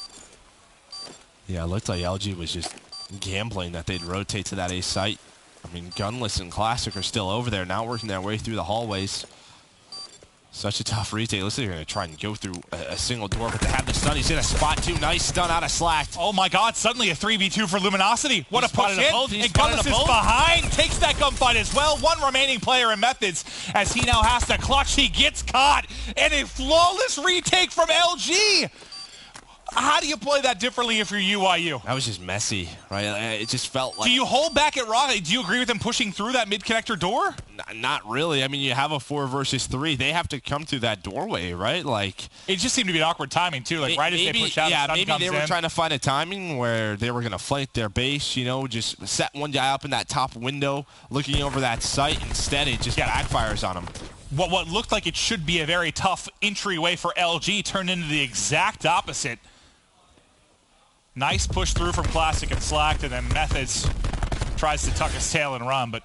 And again, this is the story yesterday against Optic. Just very sloppy search and destroy out of UIU. But that's what you expect when you add a new player. I mean, things are just different. They're tough. How do you focus on those situations? How do you react with one player? You've been doing things for months at a time. But now things start to change. Ping's going to come in. Doesn't use it yet. They got the information. It wasn't that. I mean, the first 2 defensive rounds we saw really from UIU were just heavy hits, blind counters towards this A site. This time with the ping, it's going to slow that down. But Proto, once again, is going to try and come through. He is able to get the kill in the bomb carrier before he actually gets the plant in. So again, every single time he's pushed, he's found 1 or 2 kills. Yeah, he's just been annoying. You know that bomb platter is like, can you please just look over? Shies with a nice shot on a Gunless. Gunless was able to find 1, but they were able to trade it out. Now a 3 versus 2 snipe out for he hit the door, like the edge of the door. The snap looked good. He's got a Mozu. He still has the pistol for close range. Wow. Proto, I mean, that's just one of those plays. Like, he knows he's throwing his life away. He knows he's diving in the midst of 4 players, but he stops the bomb plant. That plant gets finished, that round goes completely different. And you see Knight there with that sniper rifle. I mean, you saw what he was able to do against what he owned Crim for a little bit. Yeah, he had his way with Crim. A couple of rounds in a row. Don't think you'll see Crim with a sniper. We were cracking up during that. I was watching at the apartment, you were at home, and we were just texting each other laughing. It's just so funny because like Dashy looks so natural with it in his hand. I was watching Krim and he just looked like a brick. Krim, I love you. You're probably out there going to punch me. All right, round 7 now. And I like this from LG, right? You still have that lightning strike. You don't have the ping, but they're playing very heavy towards middle. So whatever site UIU decides to attack, you can lightning it. And there's it called in by Gunless, but right now, never mind. I was going to say it's going the way towards a UIU, but LG able to find couple, but Knight just slacked in the face. Now on 1 versus 2. The Lightning bails out LG, but Proto, who has been so annoying. I know he only has 4 kills, but all 4 of those kills are so tough, right? Like every single one of his kills has been on that defense, pushing towards A, every single one. So he hasn't found any success on the offensive end. This is his chance to shine. You've got 35 seconds. You've got a SOG. You have an ICR. Can you put your first offensive kill on the board and maybe clutch? Gunless and John just sticking together, checking that A site. They're not going to spot anything. What do they decide to do at this point? Looks like they're splitting up here a little bit. They got to be careful, but Gunless able to find the kill. So Proto can't get it done in the 5th round on the scoreboard for Luminosity. 1 round away from tying this series up at 1-1. As so far, they've done a solid job answering a tough Game 1 hardpoint. It'll be Knight with your play of the game as he's one of the few to survive that lightning. I think he just takes the one-on-one with Slack as they both slide around the edge. Can't lie, it is very difficult for me not to call him Gorgo Knight, what he used to be. Right, Knight? It's just Knight now. Yeah. I'm simply a Knight. All right, so what do we have here if Luminosity want to throw stuff at him? They have the Tempest and Slackhouse's Grab Slam.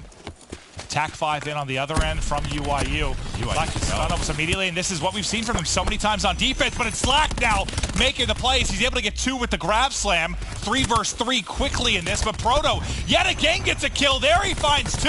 Every single kill from Proto has been on defense at the A side. That's, what is it, 8 kills? Did he get 4 in that? He got 3 or 4, I think. We'll see when we go in the next round. But literally, every kill he said, if you did like a heat map, you know, like a heat map, the shots, every kill is within like a 10-foot circle. And every time we go to his point of view, it just looks stressful over here. Like the guy is this doesn't look fun at all. Guy's just in the middle of a war zone. Just bobbing and weaving around these fences. Nice Grab Slam to find 1. A great round out of Proto and UIU, but they didn't invest the Grab Slam and that Crash Tac 5 boost. The side, Slack does use a Grab Slam, so let's take a look. It looked like a lot of specialist work coming up for UIU.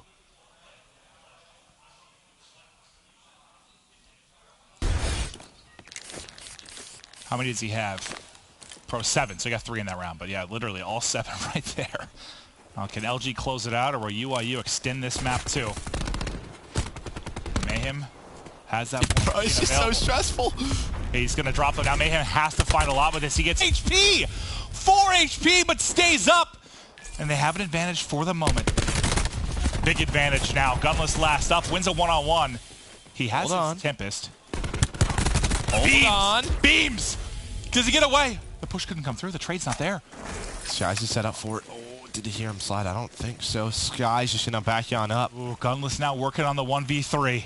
He 15 and 3. Yeah, so what, it was what, 16 from Formal last maybe it's 16. Gunless. Never mind. Come on! Can't finish it! Skies gets away. Under 30 seconds now on the clock. Skies just going to go quickly plant this. Does Gunless read it right? He's got the read. Does he get there in time? Checks him on the backside, and he gets beamed. No, Skies with the song wins the one-on-one and keeps UIU alive. Wow. You know Gunless wants that one back. He had his chances. He had his chances. He wants that one back. What a game he's having. But I want to go back to early in the round. If you're LG, you know you're up 5-3. You have to be aware that they're going to be desperate to win the round. What does that mean? They're going to call in their specialist. Why are you not wearing Flak Jacket? Who is the War Machine player? Why aren't you telling them, hey, I'm 3/4 of the way. This guy probably has it, right? Like, that communication has to be there. What, he got 3 with it? He got 3 kills. Mayhem did right there. You have to know they're going to invest it to try to extend this game. One of them might have been a direct hit, which would have mattered what they had set up, but still, yeah. I mean, he gets so much out of it. Can we get to around 11? Can UIU pull off one more round. Methods has the Annihilator, and Sky says Tempest, so they're putting a lot into this. Sky's gotta get down, just able to get healed back up, and there's the tag. Gunless gets dropped. Doesn't look like it's chained to anyone else behind Rock. Gunless is gonna get right back up, and he has a Tempest of his own. Nice shot. That should connect. Oh, chains. Wow, and Formal's in their back window as well. There it is. It's closed out. Gunless couldn't win the 1v3, but he goes clutch with the Tempest in round 10. LG now tie up the series at 1 apiece, Joe. Yeah, and I think that's a huge game for Luminosity, just on the confidence side. Now you have back-to-back respawns, and I think S&D is one of the game modes. I mean, with a guy like Ricky, maybe they can continue to improve on it, right? Ricky as a coach, Ricky always known for his search and destroy. But a huge game out of Gunless for LG, but the struggles for UIU continue. Yet another series in Division A. It is going to be so competitive. UIU, LG now tied up at 1 apiece. It's Control coming up next.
Ladies and gentlemen, welcome back. UIU versus Luminosity. Series tied at 1. We're headed to Control. All right, so we're 2 maps in. I know it's week 1 of the league, but what stood out for you the most so far between these two squads? I mean, Gunless on the side of Luminosity. Quite good. Quite good. I was talking to him, and he's like, man, I didn't have dexterity. I knew Skies was going to win that one versus one. Yeah, I heard him say, I felt so slow. Yeah, I was like, I know you want that one back. But, I mean, on the side of UYU, just still the struggles in Search and Destroy. But, hey, you had a great performance from Mayhem and Methods to win map 1. Well, looking forward. I hope you like Gridlock, because we've got Gridlock for games 3, 4, and 5. Is that what it is, really? Yeah. We're staying here. We'll get right into the control. A new game mode this year for Black Ops 4. It's quite fun. I mean, I loved it instantly, and I think it may be some questions early on, but it seems everyone's kind of coming around. It's an incredible game mode, and thrilled to have it in the rotation this year, but let's get into it. Right on to the A site is UYU. They get the opening 2 kills. That's going to push back Luminosity so fast, and now they just need to decide how much they actually want to throw at this to try and get back in. Yeah, well, you got Gunless just gunning everybody out of it. That's pretty easy. Yeah, Classic able to find one. Knight trying to stay alive. Him and Methods doing some work. So LG going to be a little slow, but Gunless almost snaps onto the second. Slat gets a nice little trade with Skies. That should be point A, at least 2 ticks for UYU. Does LG try to get back in? I don't think so. You have John just waiting. So a good start, but this is what we typically see on Gridlock, right? That A point just goes back and forth until typically the offense comes out on top. It's just tough for LG right now because you have no mid-map control. So the 2 players here from UYU are going to push right up. I know you have number 9, Gunless, pushed all the way up to their back office, but they're just flooding right now. He's not going to have anything because his teammates aren't finding any kills. Finally, Mayhem will drop, so Gunless will get involved on the opposite side of the map, but the rest of his teammates still have to hold this opening push, and it's going horribly. Formal's going to get pushed by 2, and this is falling apart so fast. What was basically tied in lives when the point got capped is now a 9 life advantage for UYU. Yeah, but a couple of gunfights for Classic and Gunless, that could change things, at least point-wise, for LG. It'll give them a chance. Oh. And that's for streaks. That one-on-one's for streaks. That can't happen if you're Slash. You got to win that one, as you said. And now he's fully streaked out. Knight with a great start at 8-1, 6 in a row. It was Methods and Mayhem in game 1, but it's Knight's turn in game number 3. And this one should be all but over. Never mind, LG does break on in, but you have 9 kills. Make it 10 to the advantage of UYU. I guess if you're LG, maybe have a strong enough hold here that you force a streak out of him, but you're down 8. No. Can they have enough hold that you just force play it? The kills. You play numbers now, right? You just group up. You take a couple of team fights. Well, I'm just saying it's the best thing LG can do. It's like they can somehow push him to the brink where he has to use something. But John gets caught. They know where he's going to spawn. And again, it's just going to come down to trades. And UYU, we see in the respawns, they have the talent to do so. Now there's only 4 players up, and you just keep going. Team kill comes in. Still a 7. And I love this from Mayhem. You can see Proto Methods go down. He instantly backs on up, just waiting for his teammates to regroup with him. This is exactly what he needs to do. There is Gunless hunting him down. But a great play out of Mayhem. Sometimes we see players sort of over-challenge that. Just wait. Wait for one more. That was almost in his face. But he stays up, knocking him out of those. Proto goes vertical and trades out the kill. Now it's going to be on Formal, Slacked, and Classic to try and hold this final push. 2 will drop. Classic now by himself in a 1v8. And there it goes. Mayhem picks up 2. So you don't have to use any streaks. You have so much to use in round 2. And I mean, it's very winnable for LG still, but you feel like a lot of damage done. You get the round victory. You get full streaks. An incredible opening round from UYU. There's any positive to look at for your LG. At least Gridlock can be tough with streak usage. We've seen it all year long. Maybe it doesn't have a huge impact. But still, it was a great first attack, really, out of UYU towards that site. And Knight just did such a great job staying alive at that truck. Well, let's see what LG can now do on the offensive end of things. They want to go right to B. You know, on this map, if you can get B early, you basically guarantee yourself a round. Oh, Proto went flying. Proto! Almost. Almost, but Classic able to sniff it out.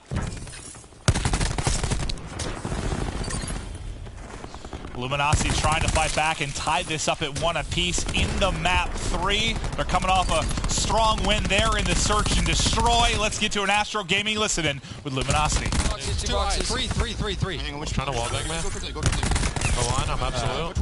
Go towards A. Give that up. Yeah. One could be pushed out here. There's 2. It looks like they might be. I didn't see anything push. I didn't see anything push either. Yeah. Showers. Open your back door right now. Middle's Two. There's that one. Ready to challenge showers. Just nade her side. One's gonna challenge tree. Man.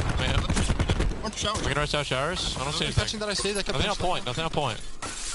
There could be pinching. One of you guys come back. I'm playing tight with you guys. I full. Yeah. They may just chalk it. It sounds like. They might chalk it. Proto's in our back spawn. I can pull it an ICR for this. I got a few slides on. Remember, let's back up to our base. Go to our base and we'll. They're chalking. 200 spawn. I'll help you up. They're gonna be playing aggressive in our spawn. Yeah, Nick, I'll help you inside. Yeah, I'm just waiting. One can be mindful of that late end. Yo, he's getting close to war. He could have war. Close up, Nick, ready to come out. Yeah, close up, absolute. Nothing pitching showers, guys. Oh, there's 2 middle guys. Blue truck and one's middle. Blue truck in middle. One's on the right box. Absolute. One bullet up middle. Mayhem's up middle. Mayhem's up middle. I think it was pretty solid communication from Luminosity. I like when they got the point. You can kind of hear Formal. Remember, they obviously have a plan for that scenario. If they chalk it up, they want to wrap back to their spawn, fight through, not try and push through players set up on the opposite side of showers. But I really couldn't hear anything Formal was saying. The only other thing I heard was Gunless. I'm going to pull out a second ICR, I believe, for this point, so we'll have to check that out if he did switch. But Methods with the Annihilator misses a couple of shots, and now he's stunned. Was there anything you didn't like from the listening? I don't. It just really quiet. Honestly. I couldn't tell if that was like an audio issue for us. Like Formal sounded like he was a mouse to me. I couldn't hear anything. I mean, the only thing I'll say is they had the points, so there was nothing really to talk about. But in terms of like intensity, that's true. Well, to be fair, our listening was over them like just holding a point is no push. They're like, did they chalk it up? Yeah, I think they did. All right. But Methods, now he has some streaks. He's at 10-5, or sorry, 8-4. This makes you think of the game one hard point. Methods gets full streaks. Mayhem gets full streaks. This time it's just Knight that's stepping up the play. But Luminosity in these respawns, it feels like they're always fighting off the back foot. Yeah, Mayhem now. Gonna pull out the War Machine. Great read on a classic on that flank. Able to find a couple. Now up 16-8, just 20 seconds to work with. We talked about John before. 4-13 in this game 3 control. Not the best performance really from anyone on the side of Luminosity. They are able to get in. Can they make it work? It only takes one good push on that offensive side. Methods does a great job just backing up, staying alive, but Gunless is able to find that kill.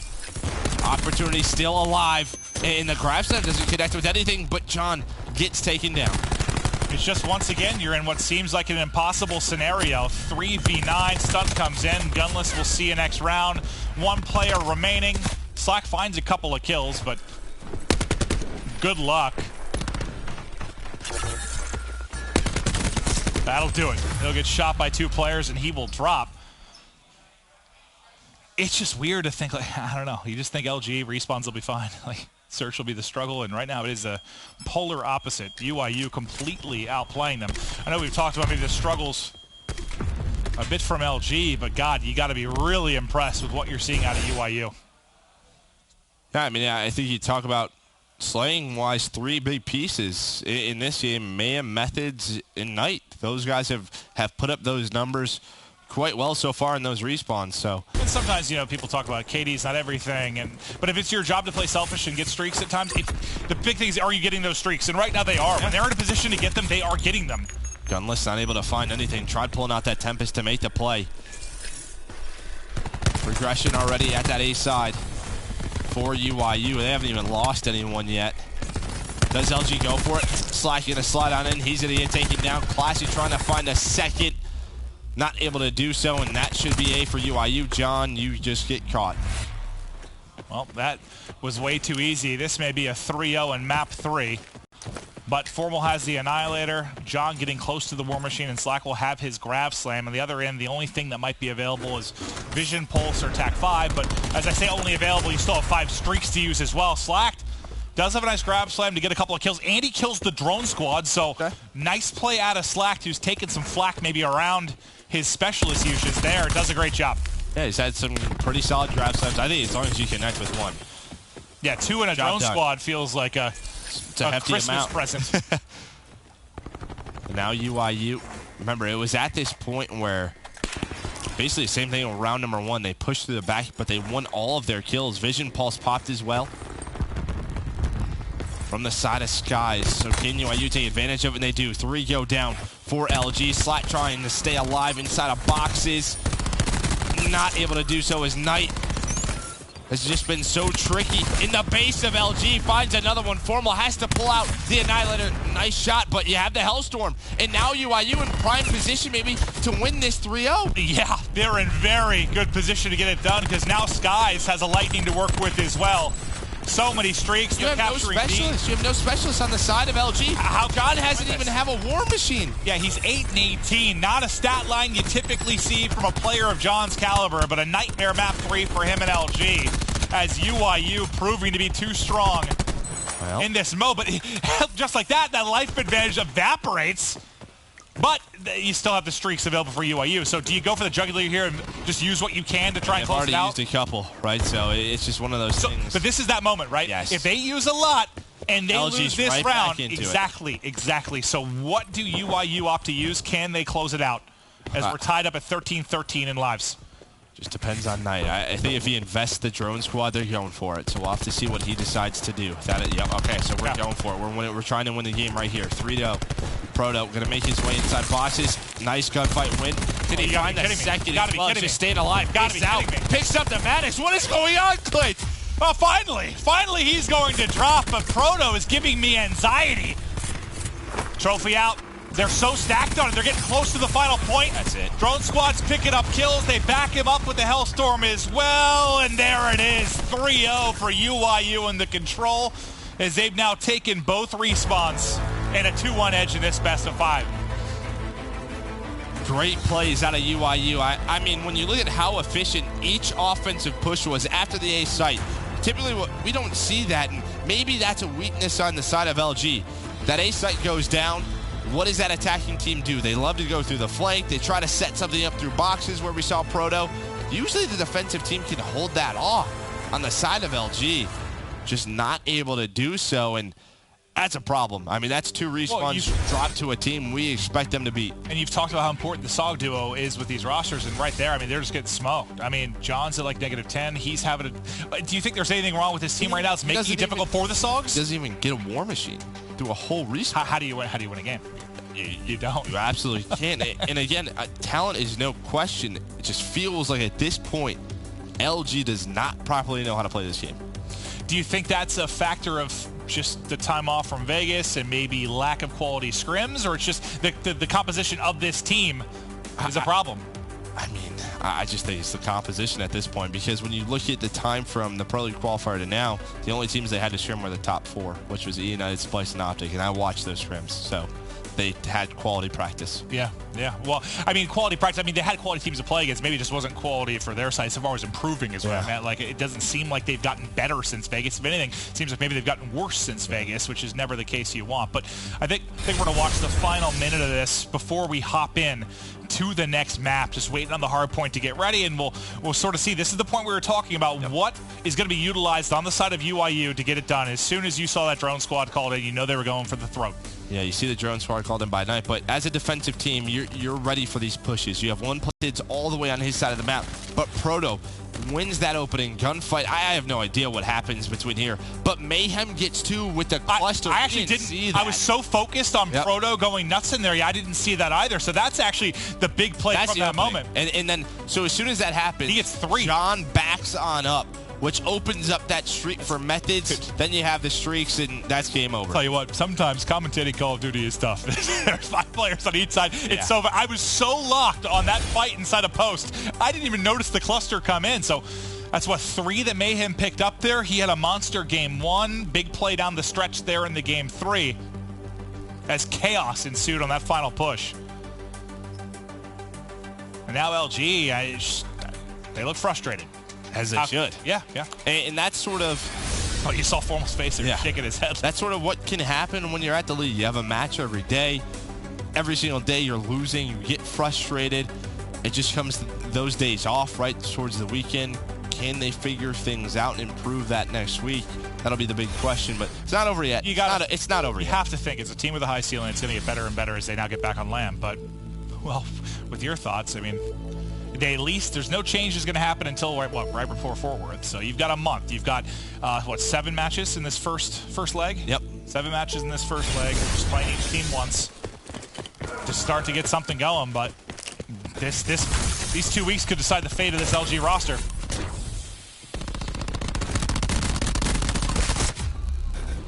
Well, let's now focus. We're still on Gridlock, but the hard point underway. UIU won the opening break in game 1 to put up some time. They're going to do that.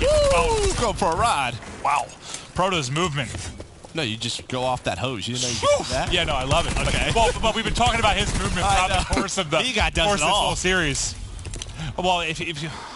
I get really impressed by movement type things because mine's so bad. Yeah, I get it. But he didn't do anything special. Yeah. He just jumped on the right off the hose. Yeah. I've been destroyed by that a couple of times in pubs, Joe. More than once. Well, yeah, now like 89%? 89% on 100% completion challenges. I've played 9 days worth of pubs. You're a beast. Yeah, I'm a psychopath, I think. All right, well, first hard point through.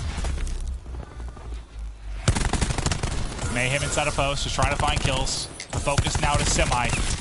It's going to be Classics that's trying to get around through that side of office. He finds an opening. They're going to spawn behind him, though, so he's trying to do what damage he can, but needs to focus on the back. Isn't prepared for it. In Methods, they're able to find an opening. The pinch is about to come in on Slack. He should be traded out immediately, but it's LG that are going to be able to get into the hard point.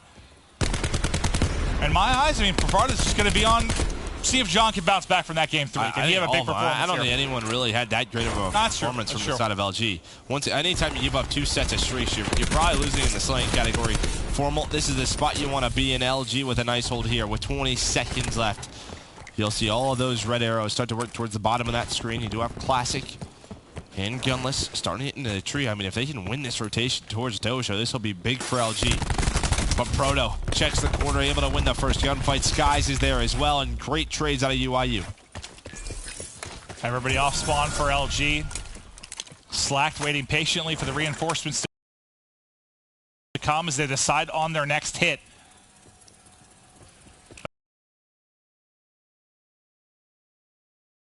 It looked like 2 players are going to push through mid on the flank, but they're only going to leave it up to 1. It's going to be John that tries the flank. Here comes the pressure. The opening kill's crucial, and they both go the way of UIU. Proto, Methods, Mayhem, all finding kills, and Luminosity, they don't even find a kill on that push.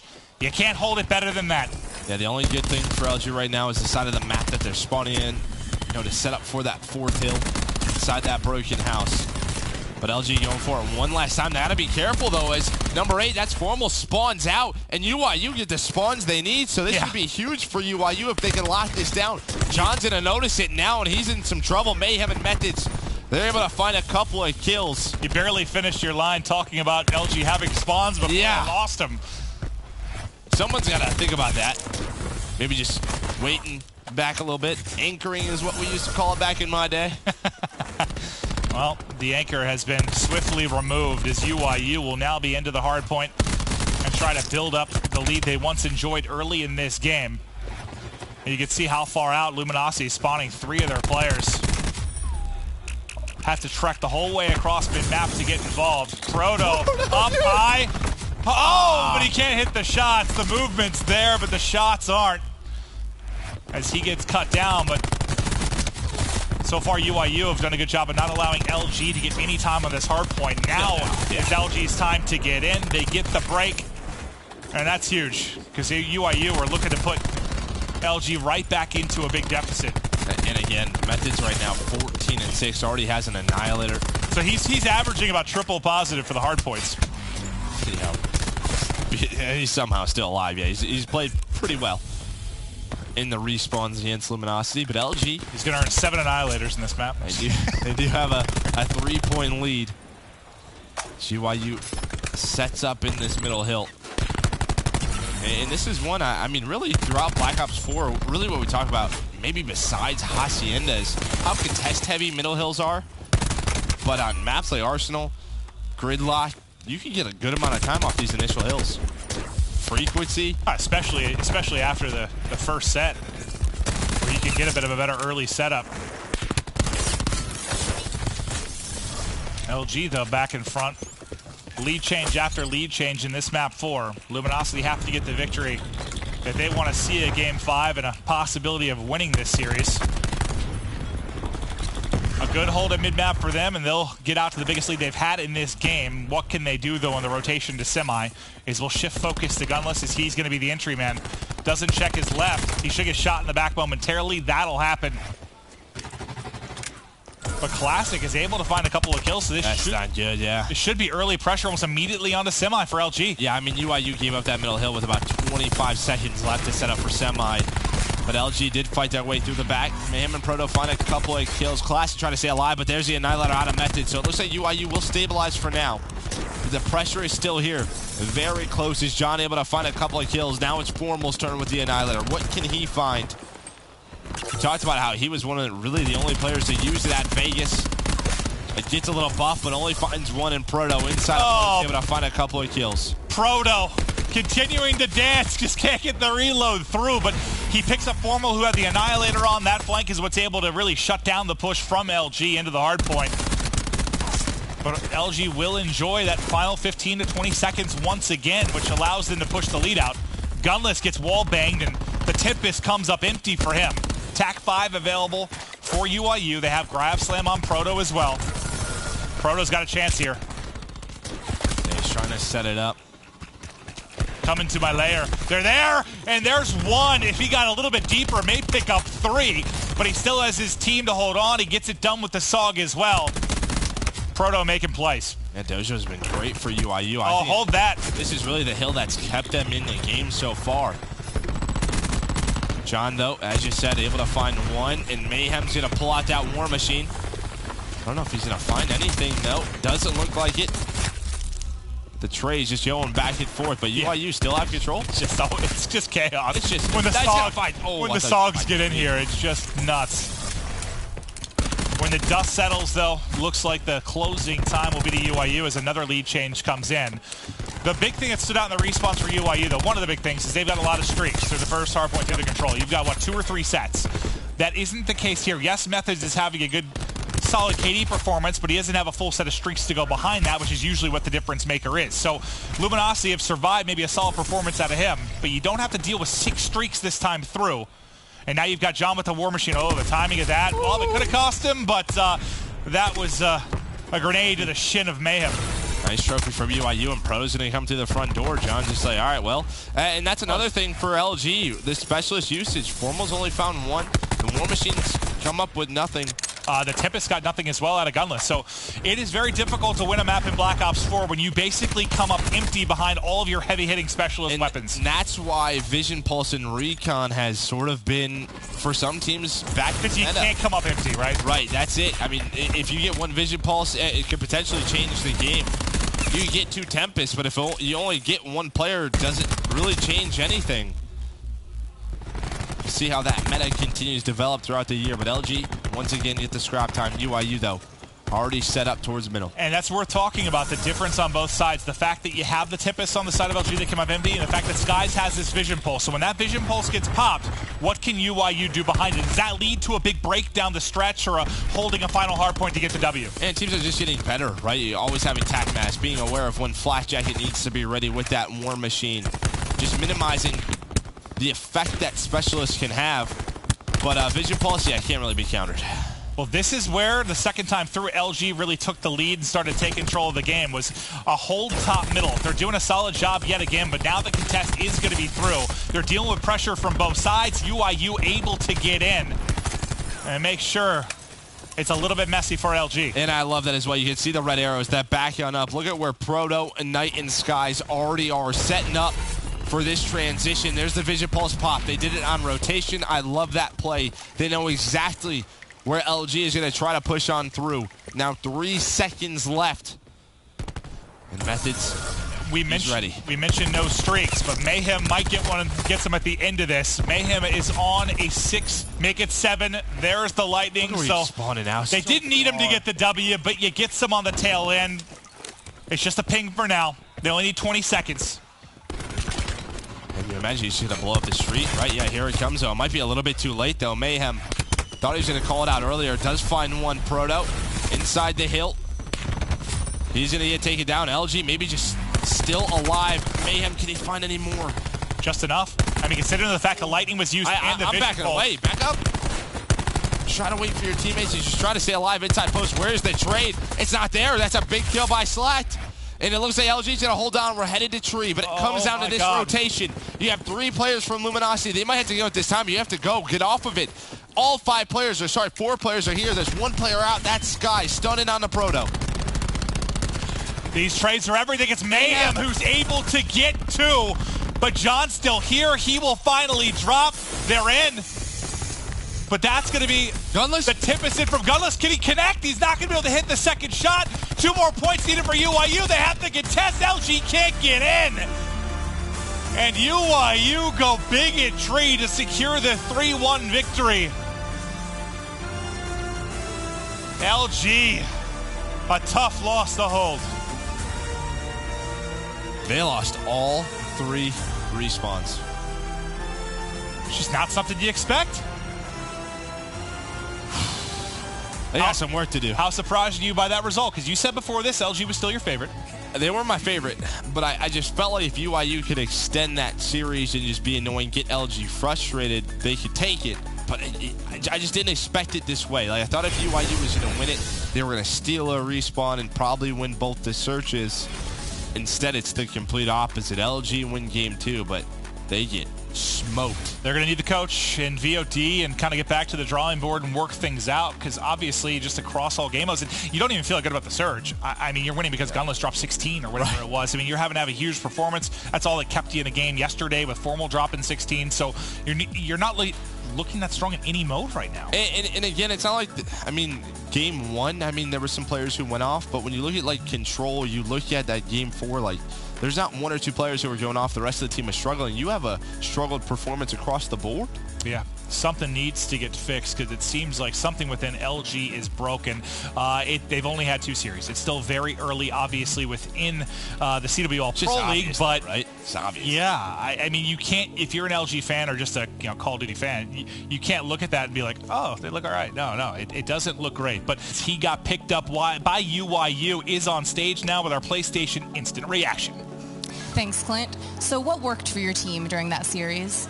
I think our respawn's really strong. Our S&D is obviously struggling a little bit. We're obviously a fairly new team. I just joined up, and I think once we figure that out, we'll be really strong.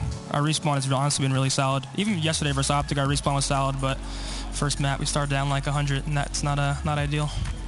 And on that note, you had said that you had a slow start. It's key to make sure you start off strong. So what can you do to ensure you don't have another slow start like that? You know, it's tough. You just got to hope everybody comes out firing on all cylinders, and I think that first map we did, especially me, I'm pretty good at the game. No, I'm kidding, but the LG's a really good team. I think we're just really strong right now, and I think a lot of people are doubting us, and I think we want to prove everybody wrong. All right, and finally, I love your slippers. Can you talk to me about your wardrobe a little bit today? Yeah, so Optic Gaming's TJ Haley, the big shot now, put me onto these when we were teammates on Rise in Atlanta, and then we won the event, so now I don't play without them. All right, your good luck slippers. Great. Well, thank you so much. This has been your PlayStation Instant Reaction. Don't go anywhere. We'll be right back after this quick break.